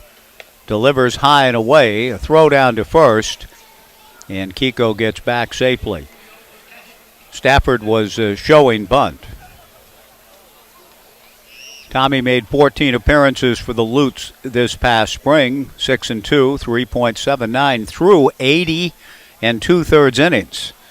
So he was a workhorse for PLU. He throws to first, and Kiko Romero back to the bag. This summer for the Portland Pickles, Snyder has worked 10 and 2/3 innings. This is his 11th appearance for Coach Mark Magdaleno's Pickles. The 1-0 pitch is bunted to the left side. Vanderbrake gloves and throws to first. Ryan Stafford gets the bunt down and the sacrifice. 5-3. Kiko Romero over to second. Briley Knight to the plate. Briley grounded into a 3-6-3 double play in the second, was hit by a pitch in the fourth. Briley with an opportunity to add to the Knights' lead here in the bottom of the 6th. Tommy Snyder delivers in a check swing tapper foul in front of the Knights' dugout on the third base side. No balls and 1 strike. Portland's run came in the first inning. The Knights with a run in the fourth and a Brady Lavoie solo shot last inning. Now looking to add to it, 2-1, bottom of the 6th. The strike one pitch is behind Briley. And all the way to the backstop, a wild pitch sending Kiko Romero to third. The count, 1 ball and 1 strike, and Briley with an excellent opportunity here. Mark Magdaleno will decide now what to do with respect to his infield, and he brings them all the way up on the turf. Jablonski, Wink, Russell, and Vanderbrake just off the edge of the green, with Briley hoping to drive one through or get one in the air. He gets one in the air deep to right. If it's fair, it's gone. So long! Briley Knight, it's fair all right, a 2-run homer, and the Knights lead it 4-1.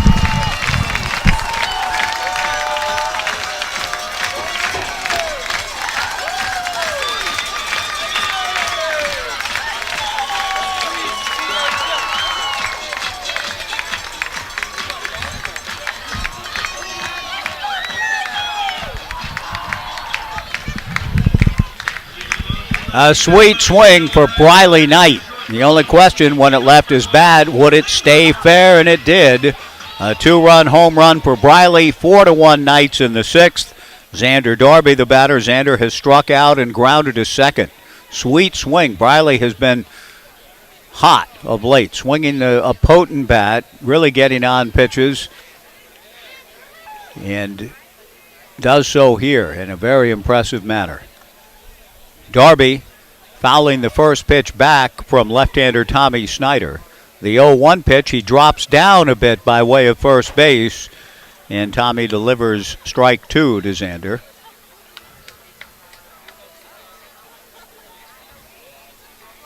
No balls and 2 strikes with 1 out and nobody on. Brady Lavoie, the on-deck hitter. Snyder kicks and comes back, breaking ball outside. Briley Knight with his second home run of the summer.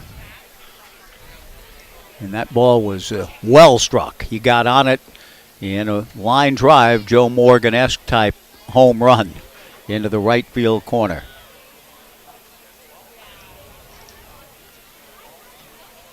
And I can still see in my mind's eye, it doesn't take much to, a line drive like that brings back some painful memories. October 3rd of '82.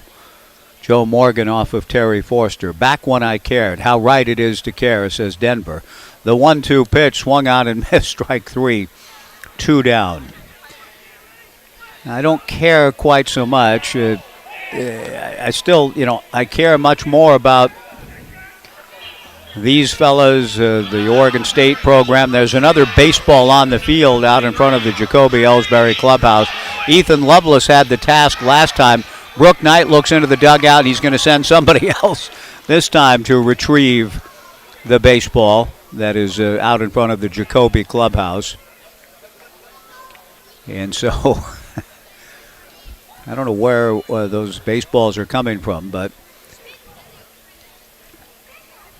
Luca DiPaolo is the designated ball chaser here in the 6th. But I cared enough to drive from Eugene to Candlestick Park in '82 for a 3-game series with the pennant on the line.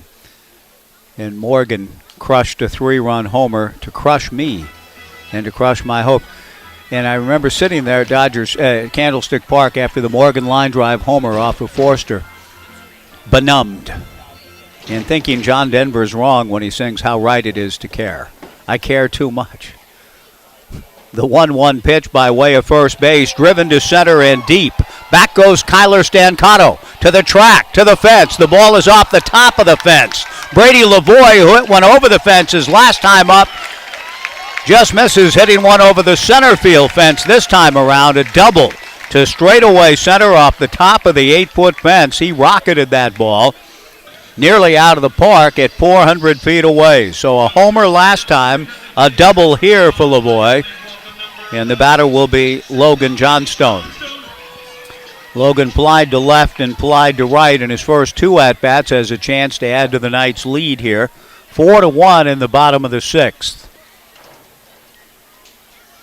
And when I think about it, I don't know if that home run by Morgan, the 3-run blast off Forster, but I've never quite been the same since with my fandom of the Dodgers. It's almost as though that taught me a lesson. I remember going back to classes, finishing up school, and reading Letters from a Stoic by Seneca, thinking, well, I need to become more stoical in my life than care so much to be hurt by a home run.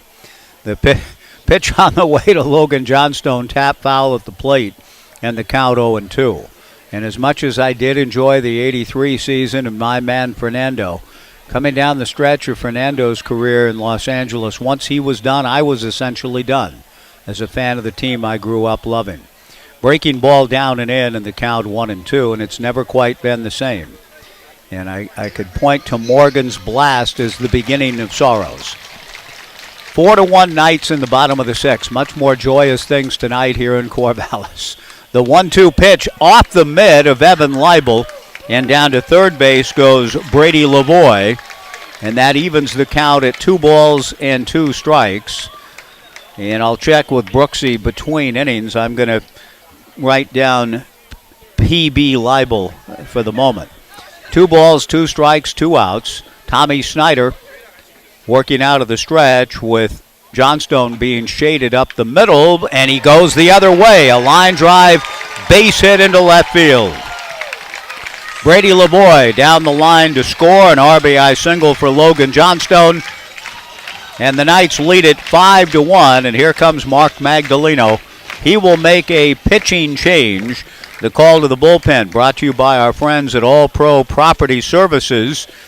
your locally owned option for property cleaning, maintenance, renovation, and landscaping. Relax. All Pro Property Services has the bases covered. All Pro Property Services, you can find them on Facebook. The Knights have found their offense here late. A run in the 4th inning, a run in the 5th, 3 here in the 6th. They lead at 5-1. Back in 2 on 1240 Joe Radio. Dave's Performance Hybrids is the Willamette Valley's Prius experts and your Toyota dealer alternative. Dave's is now offering hybrid battery warranty extension for every Prius. If your Prius has an original battery or was replaced somewhere else and has expired, invest in Dave's hybrid battery warranty extension before it fails and save 50% off the price of a 1 to 5 year warranty, including testing. Need an oil change? Get $20 off your next oil service at Dave's Performance Hybrids. Off I-5 and Highway 20 in Albany. Online at davesperformancehybrids.com. We set them up, you knock them down. Highland Bowl, family entertainment for young and old. Clean and friendly, that's Highland Bowl. Bring your party, let the good times roll. Great food, good fun, that's Highland Bowl. We set them up, you knock them down. Highland Bowl. North 9th Street, Corvallis. Planning an Oregon staycation this year? You'll find a great selection of warm weather shirts, sandals, hats, even summer suits and sport coats for those special events. We have it all at the Natty Dresser, from hats to shoes and everything in between. You'll find everything the well-dressed man needs by brands you trust. Our services include suit rentals, alterations, and custom made-to-measure shirts. The Natty Dresser, purveyors of quality menswear, now open Monday through Saturday in the heart of historic downtown Albany. Dress well, be confident, find success. When you think of Albans, you think plumbing. And when you think of plumbing, you think water. Hi, this is Katie Albin. Some plumbing projects don't have anything to do with water. At Albin's Plumbing, we also work with natural gas and propane lines.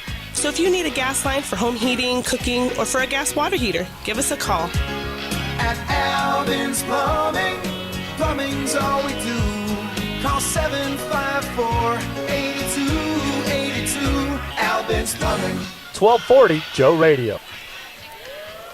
Well, it was not a good outing for the first member of the roster for the Portland Pickles from PLU, namely Tommy Snyder.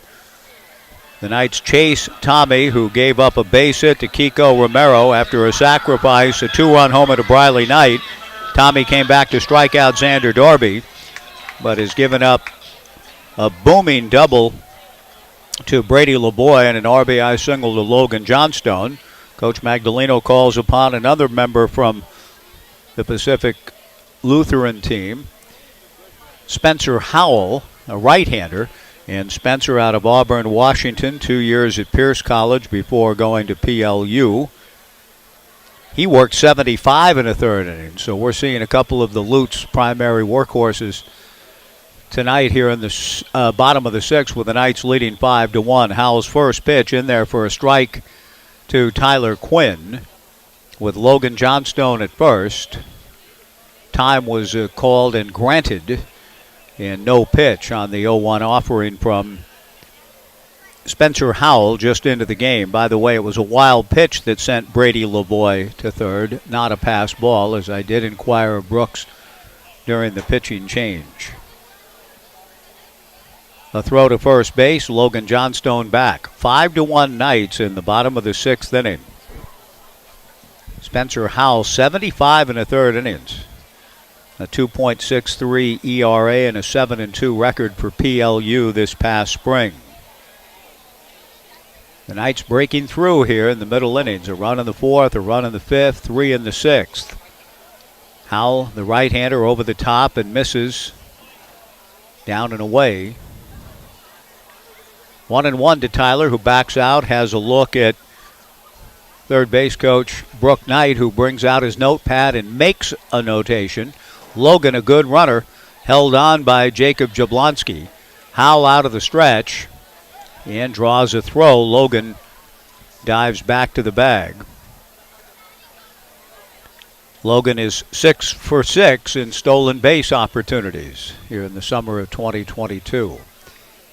And another good summer it is for the Knights, who are trying to win a 6th consecutive West Coast League championship. The 1-1 pitch missing low to Tyler Quinn, ball 2, 2-1.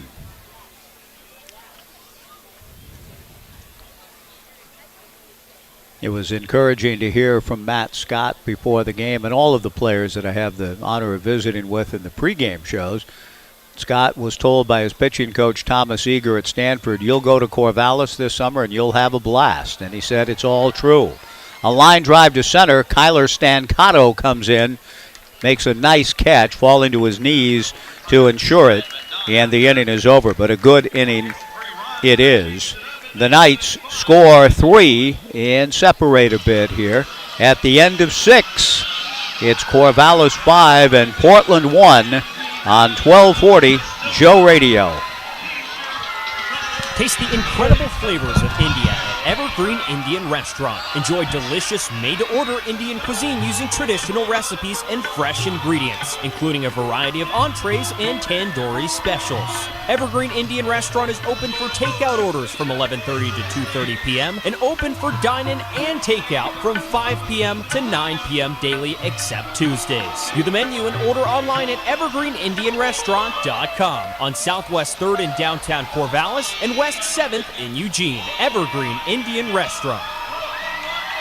Does your financial advisor take the time to really listen to you? Is your financial strategy personalized for you and your family? Will your financial advisor be there as your life and financial situation change? Hi, I'm former Oregon State athlete Tim Ewis, your Corvallis Edward Jones financial advisor. When we work together, we'll focus on what's important to you. We'll use an established process to create a personalized financial strategy backed by the advice, tools, and resources to help you reach your goals. And we'll partner to help your strategy stay on track. Contact me today, 541-758-8245. Edward Jones, member SIPC. If you are a veteran and live in Lynn County, there are benefits and services available to you at Lynn County Veterans Services. You've earned them. Use them. Call 541-926-3882 and take advantage of what you've earned. Home loans, disability compensation, health care, transportation, and more. Lynn County Veterans Services is here to help you. If you are a veteran and live in Lynn County, call 541-926-3882 and thank you for serving your country. Lynn County Veterans Services, serving our local veterans. 1240 Joe Radio. Through 6 innings at Goss Stadium at Coleman Field, the Knights 5 runs, 8 hits, and no errors. Portland 1 run, 5 hits, and no errors. Kyler Stancato, a ground ball to second, scooped up by Mason Lee, and Mason throws out Kyler. 1 away in the top of the 7th. Neil Feist retiring the former Corvallis Knight. And now Nick Upstill, the batter. Nick had the swing of the night at this point anyway, for the Portland Pickles. He drove a ball off Caden Siegel off the middle of the fence in right field. He swings at the first pitch here and doesn't get it. No balls and 1 strike. Brady Lavoie did a great job out in right field, playing the carom perfectly. Upstill did get to second on the double, and then the defensive play of the night turned in by Kiko Romero. A diving catch on a line drive off the bat of Kyle Russell prevented the Pickles from taking a 2-0 lead. 1 ball and 1 strike to Nick, who swings and lashes it to center field. Jonah Advincula with a good read. Comes on to make the catch. 2 away in the top of the 7th. And Kyle Russell will be the hitter. Kyle, the aforementioned, lined the ball hard to the right of Kiko, who reacted quickly and laid out as far as he could and made a spectacular diving grab to take a base hit away from Russell and an RBI. Kyle swings and fouls it back, 0-1 the count. 2 outs, nobody on, top of the 7th, 5-1 Knights. Trying to win their 7th straight and pull into a tie for first place with the Portland Pickles in the second half South Division race. The Knights already in the playoffs by virtue of winning the first half. Neal delivers high and inside. 1 ball and 1 strike. Feist and Ryan Stafford, the Knights battery. Neal out of the stretch, delivers a check swing foul, and the count 1-2. Kiko Romero at first, Mason Lee at second, Xander Darby at short, Tyler Quinn at third, Briley Knight in left, Jonah Advincula in center, and Brady Lavoie in right. Feist looking for a 1-2-3 frame, delivers a fly ball to center and playable. Jonah Advincula eases over a few steps to his right and makes the catch, and Neal gets his 1-2-3 frame. And we go to the bottom of the seventh before this big crowd on a Saturday night at Goff Stadium at Coleman Field. And it is indeed time for the seventh inning stretch here at the ballpark. Brought to you by All Pro Property Services. The Knights with a 5-1 lead before this big crowd. And we'll be back to see how they fare in the bottom half of the seventh. At the end of 6.5, the Knights 5, the Pickles 1 on 1240 Joe Radio. The Corvallis Knights are champions, having won 5 straight West Coast Baseball League titles. And the team at Tax and Wealth Management in Corvallis are champions too. Does your business need help developing a winning program? With 46 years in business, they have what you need to develop and execute your game plan into a championship. See David Mendenhall, Bill Heck, or Robert Berry. Their team has the strategy you need for tax planning and saving for your financial future. Visit taxandwealthmanagement.com or call 541-753-4185. That's 753-4185. And get in the game. At Albin's Plumbing, we're boring. Hi, I'm Katie Albin, and I want everyone to know that at Albin's Plumbing, we're boring. Directional boring, to be exact. So if you need to run a pipe underground, under a driveway, or under a sidewalk, and you don't want to destroy your yard in the process, the boring people at Albin's Plumbing can help you with your directional boring. Just give us a call. At Albin's Plumbing, plumbing's all we do. Call 754-8282. Albin's Plumbing. Locally owned and operated for over 30 years, people in the Mid-Valley have been going to Corvallis Floor Covering. They thank their many friends and customers for your continued support and look forward to working with you on your next remodeling project. Browse through their large showroom with a beautiful selection of carpet, countertops, sheet vinyl, linoleum, tile, hard surface floors, and window coverings from all the popular brands. Corvallis Floor Covering, corner of 2nd and Van Buren downtown, or log on to corvallisfloorcovering.com. Shop local. Shop Corvallis Floor Covering. 1240 Joe Radio. Bottom of the seventh, Jonah Advincula taking the first pitch from Spencer Howell for ball one. Spencer misses again and is behind the count 2-0 to the Knights center fielder. Jonah, the leadoff hitter, takes the 2-0 pitch from Spencer outside for ball three. Jonah Advincula has popped out, doubled and scored, and singled to right. 5-1 Knights, bottom of the seventh. Spencer Howell, right-hander, kicks and comes back, and the 3-0 pitch, a strike. 3-1 the count.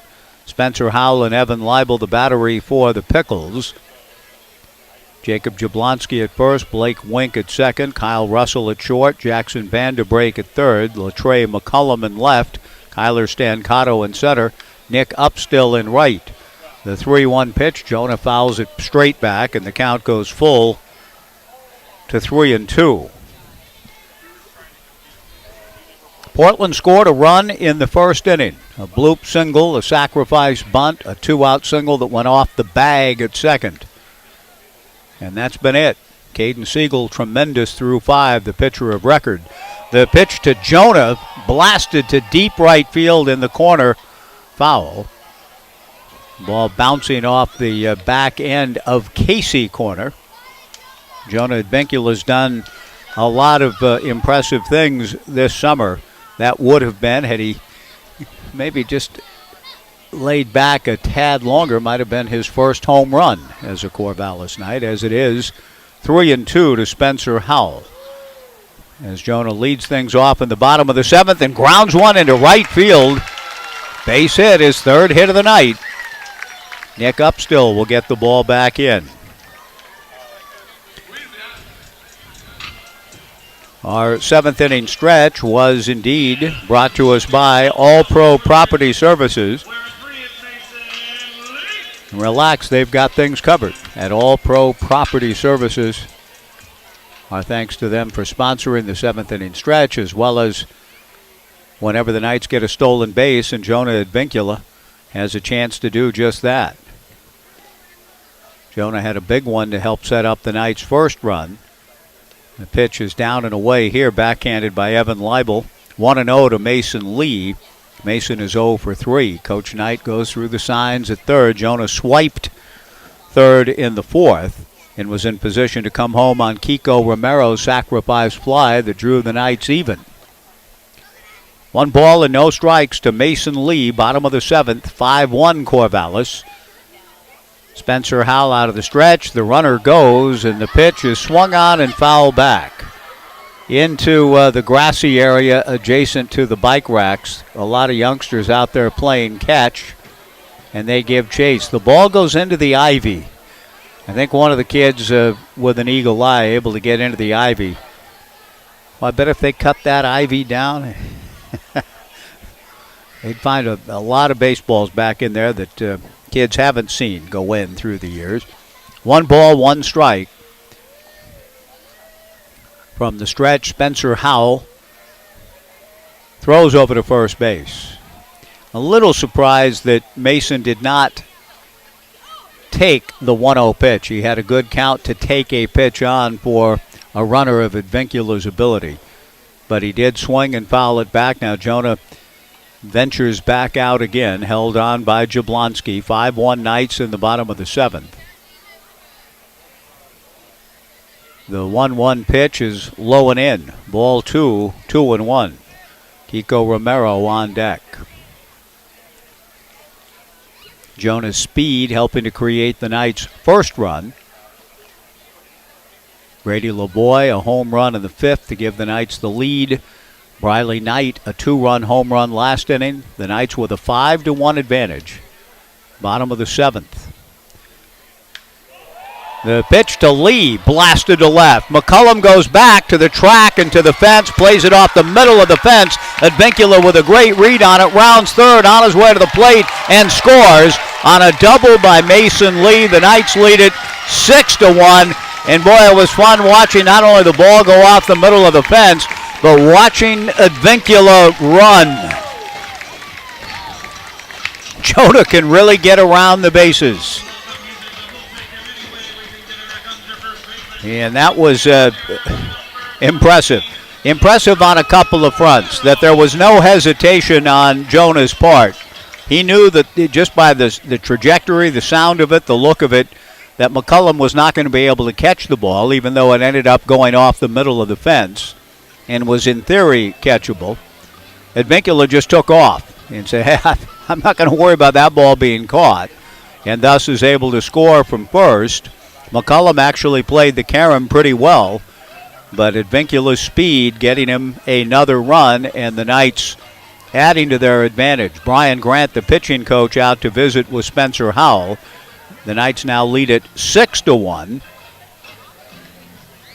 And Kiko Romero will come to the plate. Coach Grant heads back into the dugout on the first base side.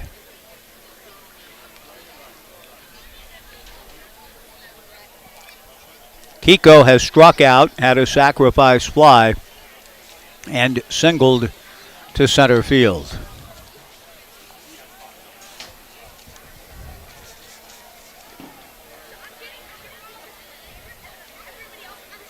Out of the stretch works Spencer Howell, the third pitcher of the evening for the Portland Pickles. First pitch to Kiko is low, ball 1, 1-0. The Knights are 4-0 against Portland this year, and 6 outs away from going to 5-0. They completed a season sweep of the Cowlitz Black Bears earlier this week and hope to do the same this weekend now against the Pickles. The 1-0 pitch on the way, fastball up and away, ball 2, 2-0 to Kiko. Good crowd. We haven't been given the attendance quite yet, but I'll be interested to see. I think it's again in that 1,800 to 2,000 range on a pleasant Saturday. Cooling, the wind blowing out to left center. The 2-0 pitch to Kiko Romero, low and inside, ball 3, 3-0. Kiko providing one of the highlights of the summer 2 nights ago with his walk-off against Cowlitz. 3 balls and no strikes, a walk-off home run. Out of the stretch works Spencer Howell, glances back at Mason Lee. Kiko is given the green light, 3-0. Swings and misses. 3 balls and 1 strike the count. First Alternative Co-op is your community-owned grocery store providing fresh, local, and organic groceries since 1970. The Co-op makes it easy for you and your family to buy local and eat healthy. The 3-1 pitch, Kiko, a ground ball to second. Blake Wink is up with it, fires to first for the out, but on the play, Mason Lee advances to third. Kiko does his job, and the batter will be Ryan Stafford with an opportunity to get a run home with an out. The Knights leading 6-1, and Coach Magdaleno instructs his infielders to play in at the edge of the green with Stafford coming to the plate. Ryan has walked, had an infield single, and sacrificed. Spencer Howell from the stretch. Kicks and comes to the plate. Stafford takes high and inside. Again, our thanks to First Alternative Co-op. Be sure to stop by their deli for fresh brewed coffee, house-made pastries, delicious salads, and much more. Everyone is welcome at the First Alternative Co-op. The 1-0 pitch to Stafford, lifted to right. This will be deep enough to get the run home. Nick Upstill comes in to make the catch. Mason Lee tags. Mason scores. A sacrifice fly for Ryan Stafford, and the Knights lead it 7-1.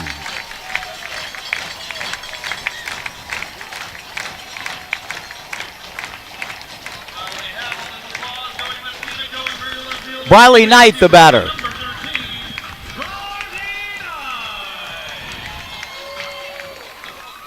Briley ripped a 2-run home run last inning. An impressive swing, a line drive homer, again, that got me on a Joe Morgan meditation, remembering pain from, goodness gracious, is that 40 years ago now? Yes, I guess so. But I can still feel it. Briley takes outside, ball 1, 1-0. 2 down, nobody on. The 1-0 pitch off the top of the plate. 2 balls and no strikes. Briley is grounded into a double play, been hit by a pitch, and roped the 2-run homer to right. 2 balls and no strikes. Spencer Howell comes back to the plate with a 2-0 pitch. That's down. Ball 3. 3-0. Colby Kameko pitched a good ball game, but the Knights broke through against him in the 4th and the 5th, and they've treated the relief pitchers rather rudely the last couple of innings. The 3-0 pitch in there for a strike. 3-1 the count to Briley. Caden Siegel had his best outing as a Knight, 7 strikeouts in 5. And the Knights have steadily pushed their lead this evening as they seek to win another series. The 3-1 pitch, missing high and away for ball 4. A couple over here to my right. One who had the transistor radio said that he worked in Burbank, California, the city of Burbank, for 20 years. They are leaving now, so I will miss sort of hearing the reverberations and the echo from an old-fashioned transistor radio that he was holding in his hand as he listened to the ball game. Xander Darby, the batter, swings at the first pitch and hits it foul to the left and out of play. No balls and 1 strike. 7-1, the Knights in front in the bottom of the 7th inning.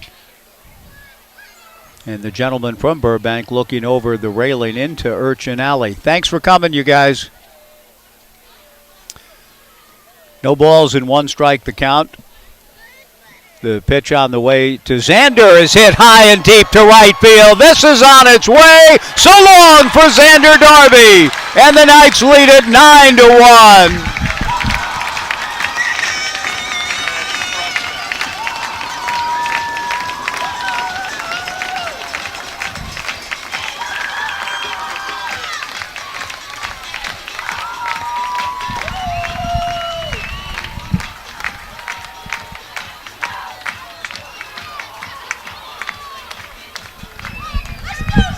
The celebrations are pretty exuberant here, to the point that with guys jumping and chest bumping and whatever the Bash brothers, whoever, Canseco and McGuire, whatever they were doing back in the late 80s. But the Knights players jump into the air and engage in that. I worry someday it's going to be so exuberant somebody might get hurt in the celebration. Xander Darby rocketing a 2-run home run, and the Knights have broken this thing wide open. The 1-0 pitch to Brady Lavoie, who powered a home run back in the 5th inning to give the Knights then a 2-1 lead, which has grown to 9-1. Lavoie swinging at the 1-0 pitch, losing the grip on the bat. It goes whirling into the on-deck area where Logan Johnstone waits his turn. And Brady returns to the plate, hoping to have a better grip. He's had an outstanding summer and a big ball game tonight. After striking out in the 3rd, has homered, and then maybe even more impressive in his last at-bat, last inning, doubling off the top of the fence in straightaway center. He swings at the 1-1 pitch and fouls it straight back. 1-2 the count to Brady Lavoie. The Knights for 3 consecutive innings now have used the long ball. Lavoie's solo shot in the 5th, the 2-run homer for Briley Knight in the 6th, the 2-run homer for Xander Darby here in the 7th. Brady swings and misses, and the inning is over. But the Knights power up for 4 more in the 7th. The big blast, the 2-run home run from Xander Darby. We go to the 8th. The Knights 9 and Portland 1 on 1240 Joe Radio. Do you ever experience headaches, or how about back pain? Here at Horesco Chiropractic, we truly believe that everybody deserves to live a life without pain. Our doctors will get to the root of your condition and create a custom treatment plan to help you get back to living the best version of your life. Our patients often say how amazed they feel to live a life with less pain after they have experienced how effective chiropractic care is. Start on the journey of improved health by giving us a call today or visiting our website at horesco.com. Horesco Chiropractic in Corvallis. We really can make a world of difference for you.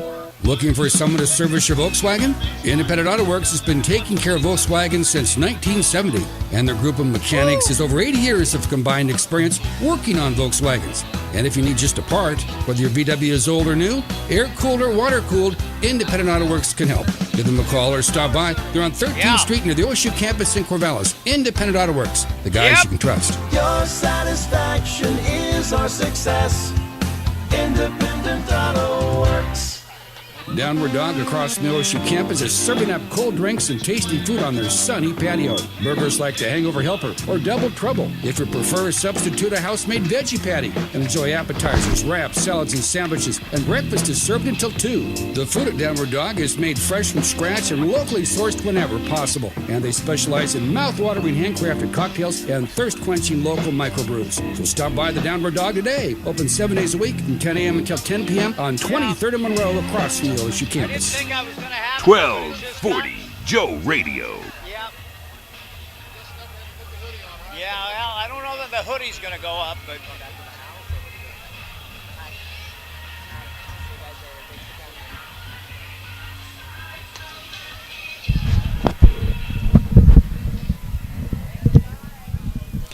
$2,411.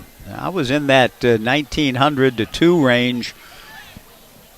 But the crowds continue to impress. Tonight, 2,411. So we've gone from 1912 to 2101 to 2411 tonight. 2,411 on this Papa's Pizza State Farm Dash for Cash night.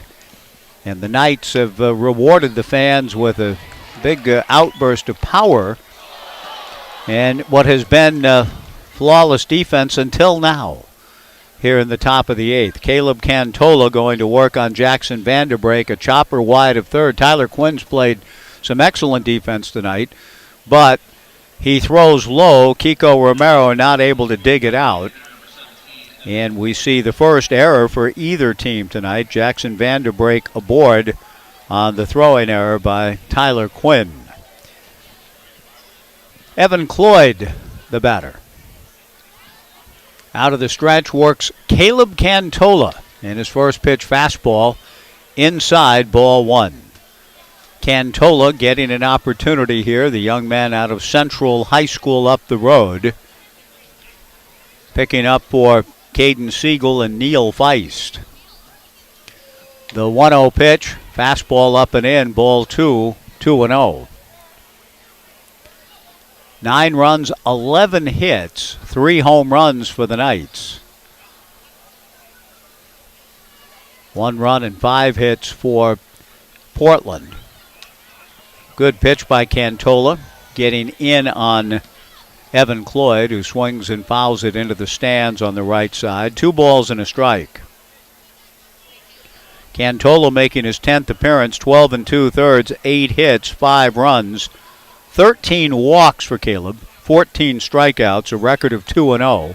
Delivers a strike to even the count at 2-2. Cantola has 3 saves, an earned run average of 3.55. Latrey McCollum on deck. We may see a hitter for McCollum, and in fact it appears we will. Wyatt King has grabbed a bat and moved into the on-deck circle. 2 balls and 2 strikes to Evan Cloyd. Cantola to the plate, and a balk is called on Caleb Cantola. So no pitch. It remains 2 balls and 2 strikes. And I'm not sure, no, I don't think Caleb necessarily is either what his offense consisted of, but a balk is called. No particular beef from Brooke Knight or Bo Kearns. 2-2 now to Evan Cloyd with Jackson Vanderbrake at second. Nobody out. Breaking ball just outside. Boy, Caleb thought that he'd gotten the corner. Pretty good slider that just missed. And now Bo Kearns asking for time with a count of 3-2. And I think back-to-back pitches, the sense you get from Bo here is that, and Caleb was a little bit perturbed by the balk call, then followed that up with a pitch that he thought he threw for a strike. And I think Bo just wants to make sure that Caleb stays in a good mindset and doesn't let the last couple of results, the balk, the near strikeout, get him down and stay poised for the task. Boy, Bo really was looking up to Caleb in that conversation. I'm not sure how tall exactly Bo is, but Cantola at 6'7" appeared to tower above him. 3 balls and 2 strikes. Fastball swung on and missed, strike 3. Great job by Caleb. Came back and challenged the right-hand hitting Evan Cloyd and got him with a good fastball. 1 away, and we'll see a hitter now, Wyatt King, as I speculated. And when I chuckle about Bo looking up at Cantola, I'd be looking up just as much. But as he was having the conversation with Cantola, I mean, that head was arched back, and he had a long way to look to deliver that message.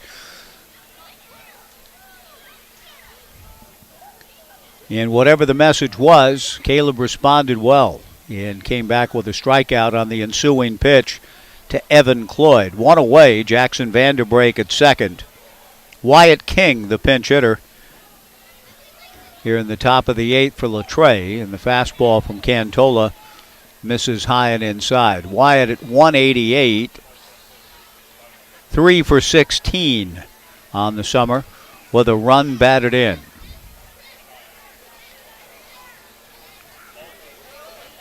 The 1-0 pitch, fastball a little bit low. 2 balls and no strikes to count.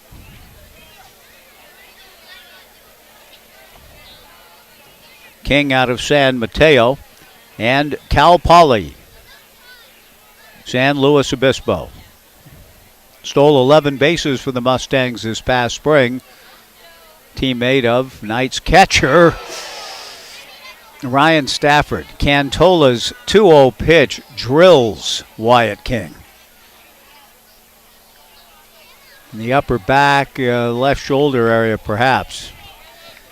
That might leave a mark. That one was thrown hard, and King had no shot to get out of the way of it. Wyatt heads down to first. Jacob Jablonski, the switch hitting first baseman, to the plate.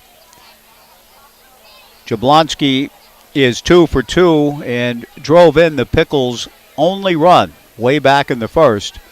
A base hit that bounced off the bag at second to produce the run. First pitch fastball misses, down and away, ball 1-0. Cantola trying to kind of rein his good stuff in. When I went through his line, you could hear, if you were paying close attention, that the walk number a bit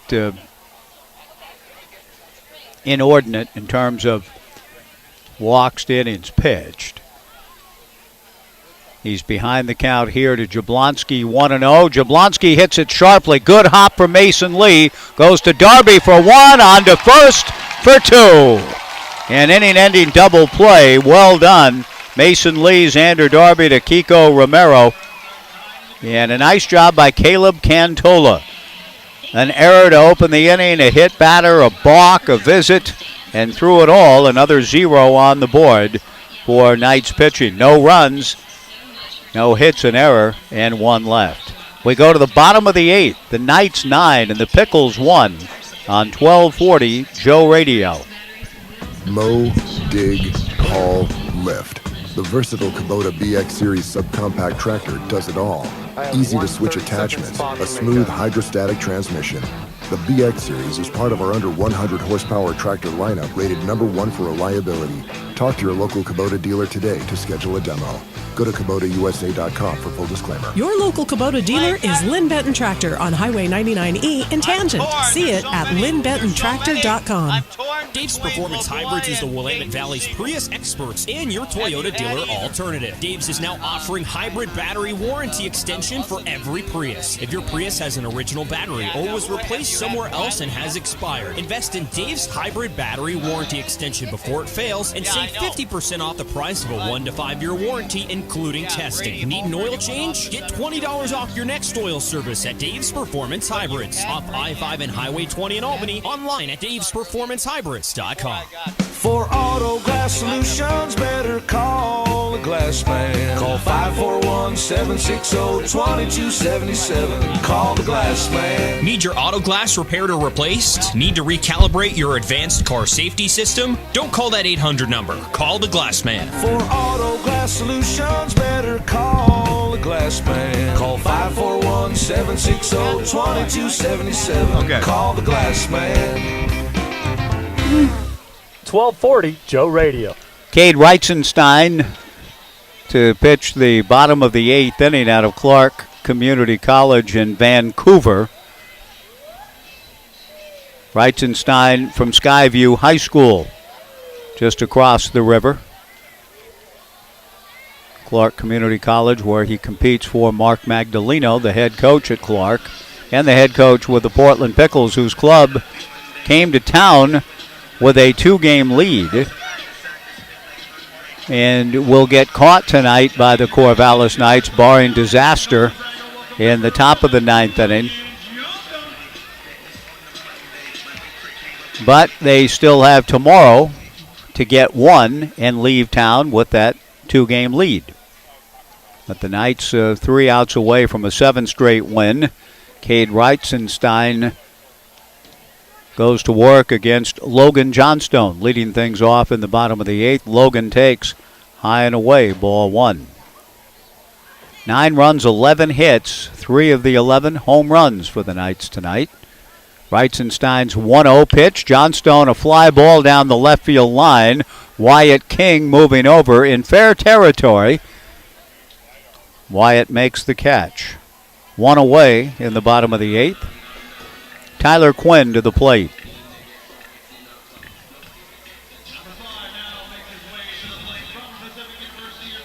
Tyler has flied to right, grounded to short, and flied out to deep center. Reitzenstein to the plate. Fastball just outside, ball 1, 1-0.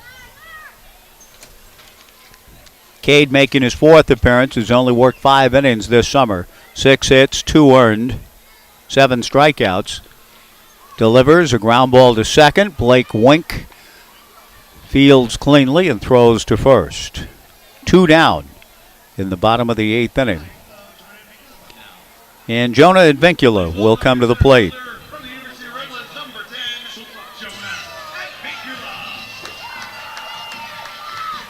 Jonah's had a really good ball game. He has popped to third, doubled to left and scored, singled to right, singled to left and scored again. A meeting at the mound now with Evan Leibel going out to talk to his battery mate, Cade Reitzenstein. 2 outs, nobody on in the bottom of the 8th inning.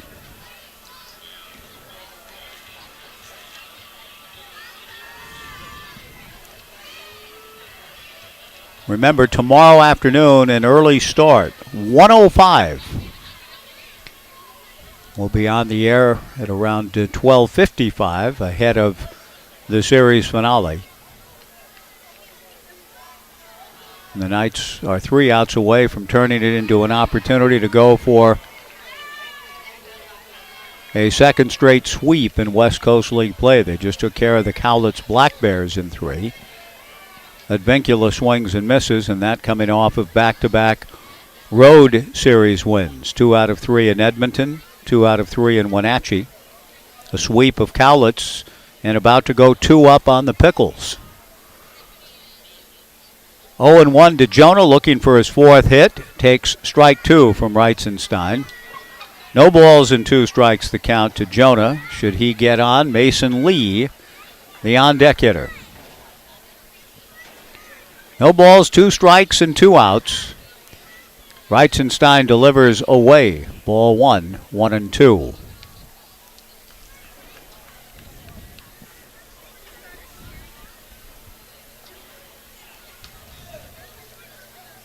Jonah Advincula back in against Reitzenstein. 2 outs, nobody on. He takes in the turf. Ball 2, 2-2.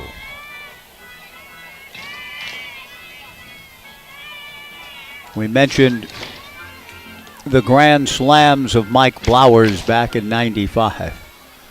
On this date in baseball history, Lou Gehrig hit his first.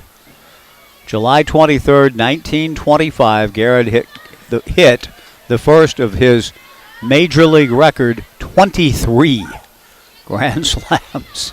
The Iron Horse's first on this date 97 years ago. The 2-2 pitch fouled back by Jonah. Bert Campaneris hit 2 homers in his first Major League game, July 23rd, 1964. Advincula taps one slowly in front of the mound. Reitzenstein fields and fires to first to get Jonah, and the inning is over. And Harold Pee Wee Reese, the Hall of Famer, quote, "If I had my career to play over, the one thing I'd do differently is swing more. Those 1,200 walks I took, nobody remembers them." Pee Wee Reese, born July 23rd, 104 years ago. That's not necessarily true, though, is it? Because the era of Moneyball and Michael Lewis and Billy Bean, he would be a highly coveted player. He was a Hall of Famer anyway, but 1,200 walks, goodness gracious. That's superstar stuff in the Moneyball era.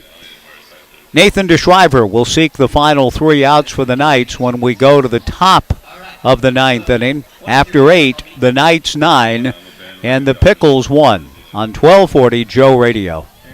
Locally owned and operated for over 30 years, people in the Mid-Valley have been going to Corvallis Floor Covering.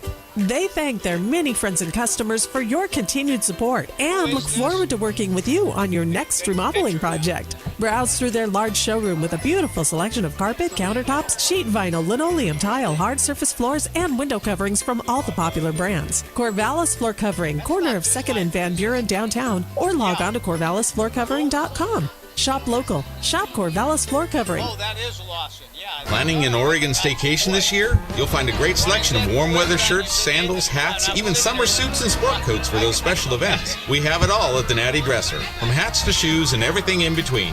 You'll find everything the well-dressed man needs by brands you trust. Our services include suit rentals, alterations, and custom made-to-measure shirts. The Natty Dresser, Purveyors of quality menswear, now open Monday through Saturday in the heart of historic downtown Albany. Dress well, be confident, find success. I just got home from a fishing trip to find that we had a new patio with pavers and everything. I told my wife I didn't want to do it. So she went ahead, put the plans together, and went to Philomath Rental, where she got all the tools she needed. Yeah, I am here. Showed her how to use the equipment. The patio looks great. Yeah, play it now then. One spot, go ahead and play it now. Make this a 2-minute break. Next to Landmark Realty, 1.5 miles west of the Sunset Shopping Center. For tools and equipment for home, farm, and business, check out Philomath Rental. Are you a veteran living in Lynn County? You qualify for benefits that So does that earn. catch us Home up? Loans, disability compensation. Okay, very healthcare, good. Because this game's going to end here shortly. Thank you. Use them. Call 541-967-3882 and let Lynn County's Veteran Services help you. Do you know a veteran living in Lynn County? Help them call 541-967-3882. Lynn County Veteran Services can help them take advantage of benefits they earned. Lynn County Veteran Services, serving our local veterans. 1240 Joe Radio. Evan Leibel leads things off for the Portland Pickles in the top of the 9th inning, 2,411 the attendance tonight. Evan takes inside, ball 1. He's 0 for 3. Nathan DeShriver's 1-0 pitch, misses again, ball 2, 2-0. Caden Siegel, his best outing as a night, went 5. Neil Feist, Caleb Cantola, and Nathan DeShriver. Nathan's 2-0 pitch. They're not making him throw a strike. Leibel swings and misses. 2-1 the count. 9-1 Knights, top of the 9th inning. Feist went 2, Cantola 1, and now Nathan. The 2-1 pitch is very high, ball 3. 3-1.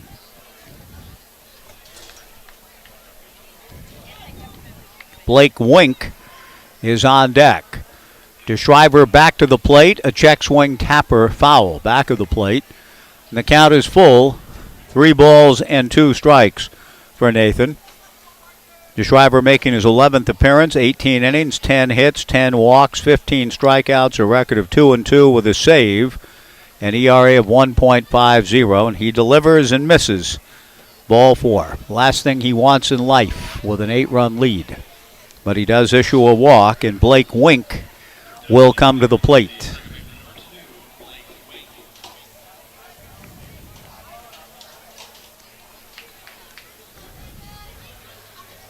Blake, the right-hand hitting second baseman, has grounded to short, struck out, and bunted out on a good play by Ryan Stafford. Nathan set, comes to the plate, and this one gets by Stafford, a wild pitch. Leibel down to second. 1 ball and no strikes to Wink. No nervous time or anxiety here, although talk about being stricken as I was 40 years ago in October 82. Because I saw it in Scottsdale, I'll never be ever fully comfortable again. A 9-run lead going to the 9th, and it didn't hold. Ground ball to the left of Xander Darby. The Knight shortstop into it, makes a good play to first, staying at second base. Evan Leibel. 1 away. Kyler Stancato will come to the plate. Stancato has struck out, singled to center, and grounded to third.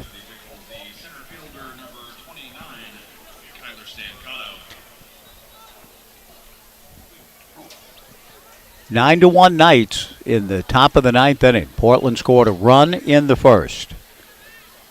And Knights pitching has put up zeros ever since. It has been a magnificently pitched game. Kyler Stancato trying to drive in a run. DeShriver throws his second wild pitch of the inning. Played off the backstop like a pitchback by the catcher Ryan Stafford, but while he does throw to third, Leibel able to get in. 2 wild pitches in the inning for Nathan. And that's going to lead to activity in the Knights bullpen. How about that? That's, I think, just a sense of the level of accountability that is required to be a member of the staff and the team. And maybe it's also Brooke Knight who saw that game I saw in Scottsdale, too. But you take nothing for granted, and there is accountability built into everything that the Knights do here. Now the 2-0 pitch is ball 3. 3-0. Too bad. Nathan's stuff is magnificent, but the command of it, the harnessing of it, have been a little bit up and down this summer. Hoping to come back now here. Delivers a 3-0 pitch and misses. Ball 4.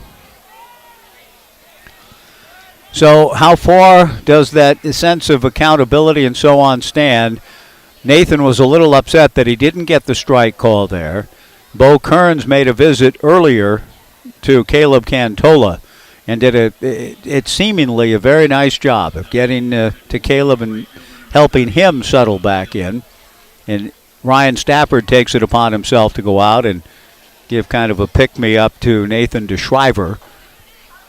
And Ryan walks back slowly to the plate, all the while knowing that some guys were dispatched into the bullpen. I think Brady Maylett was sent down. Brady's been doing some throwing on the side, and if Nathan is not able to locate the strike zone here soon, we might see Maylett try to finish it. Nick Upstill, the batter. DeShriver thinking in terms of a ground ball and 2 to end the game, but he misses high and away. Ball 1, 1-0.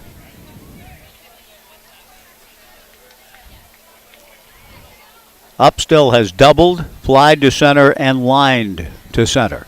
1 for 3. The 1-0 pitch, this could be the 2. Ground ball to Darby, goes to Mason Lee for 1 to first, and there it is. The double play ball DeShriver coveted, he gets. And the Knights win it 9-1.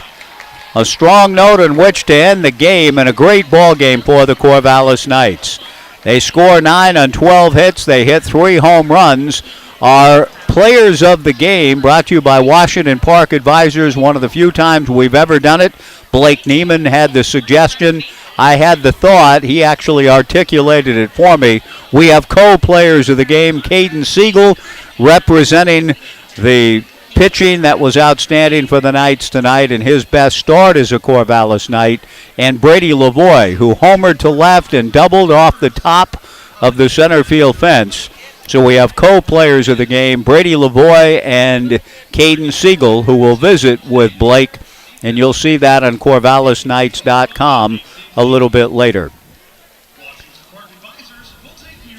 So our Washington Park Advisors players of the game, shared again tonight by Caden and Brady Lavoie. Our thanks again tonight on this Dash for Cash night. Our game sponsor, Papa's Pizza, and the State Farm agents of Corvallis and Philomath. Our thanks to our local agents, Monica Baez, Michael Berry, Suzanne Ropey, Severn Thomas, Justin Cruz, Jeff Mills, and Jim Coleman. That's going to do it for us here tonight. The Knights have won their 7th straight and have moved into a tie for first place, but have the tiebreaker. Thus, if you had to settle it right now, it would be the Knights winning the second half South. We got a long way to go, including the series finale tomorrow. And if the Pickles can win, they still leave Corvallis with a hold on first place in the South Division. But the Knights have won the first 2 to pull even, and we'll see if they can bear down and get another sweep here tomorrow. It's going to be a hot one here. We're expecting 94 degrees as a high, and we'll be probably moving right into that as we get underway at 105. It'll be in the mid to upper 80s, heading to the low 90s. So dress appropriately. Tonight, the fans came prepared. It was a pleasant evening, but the second and third layers at some point ended up being necessary. That won't be the case tomorrow or next week. The Knights stay hot. They defeat the Portland Pickles, going long ball, Brady Lavoie, Briley Knight, and Xander Darby. Great pitching from Caden Siegel. The Knights move into a first-place tie in the second half. Our final score, the Knights 9 and the Pickles 1. We'll see you tomorrow at 1:05.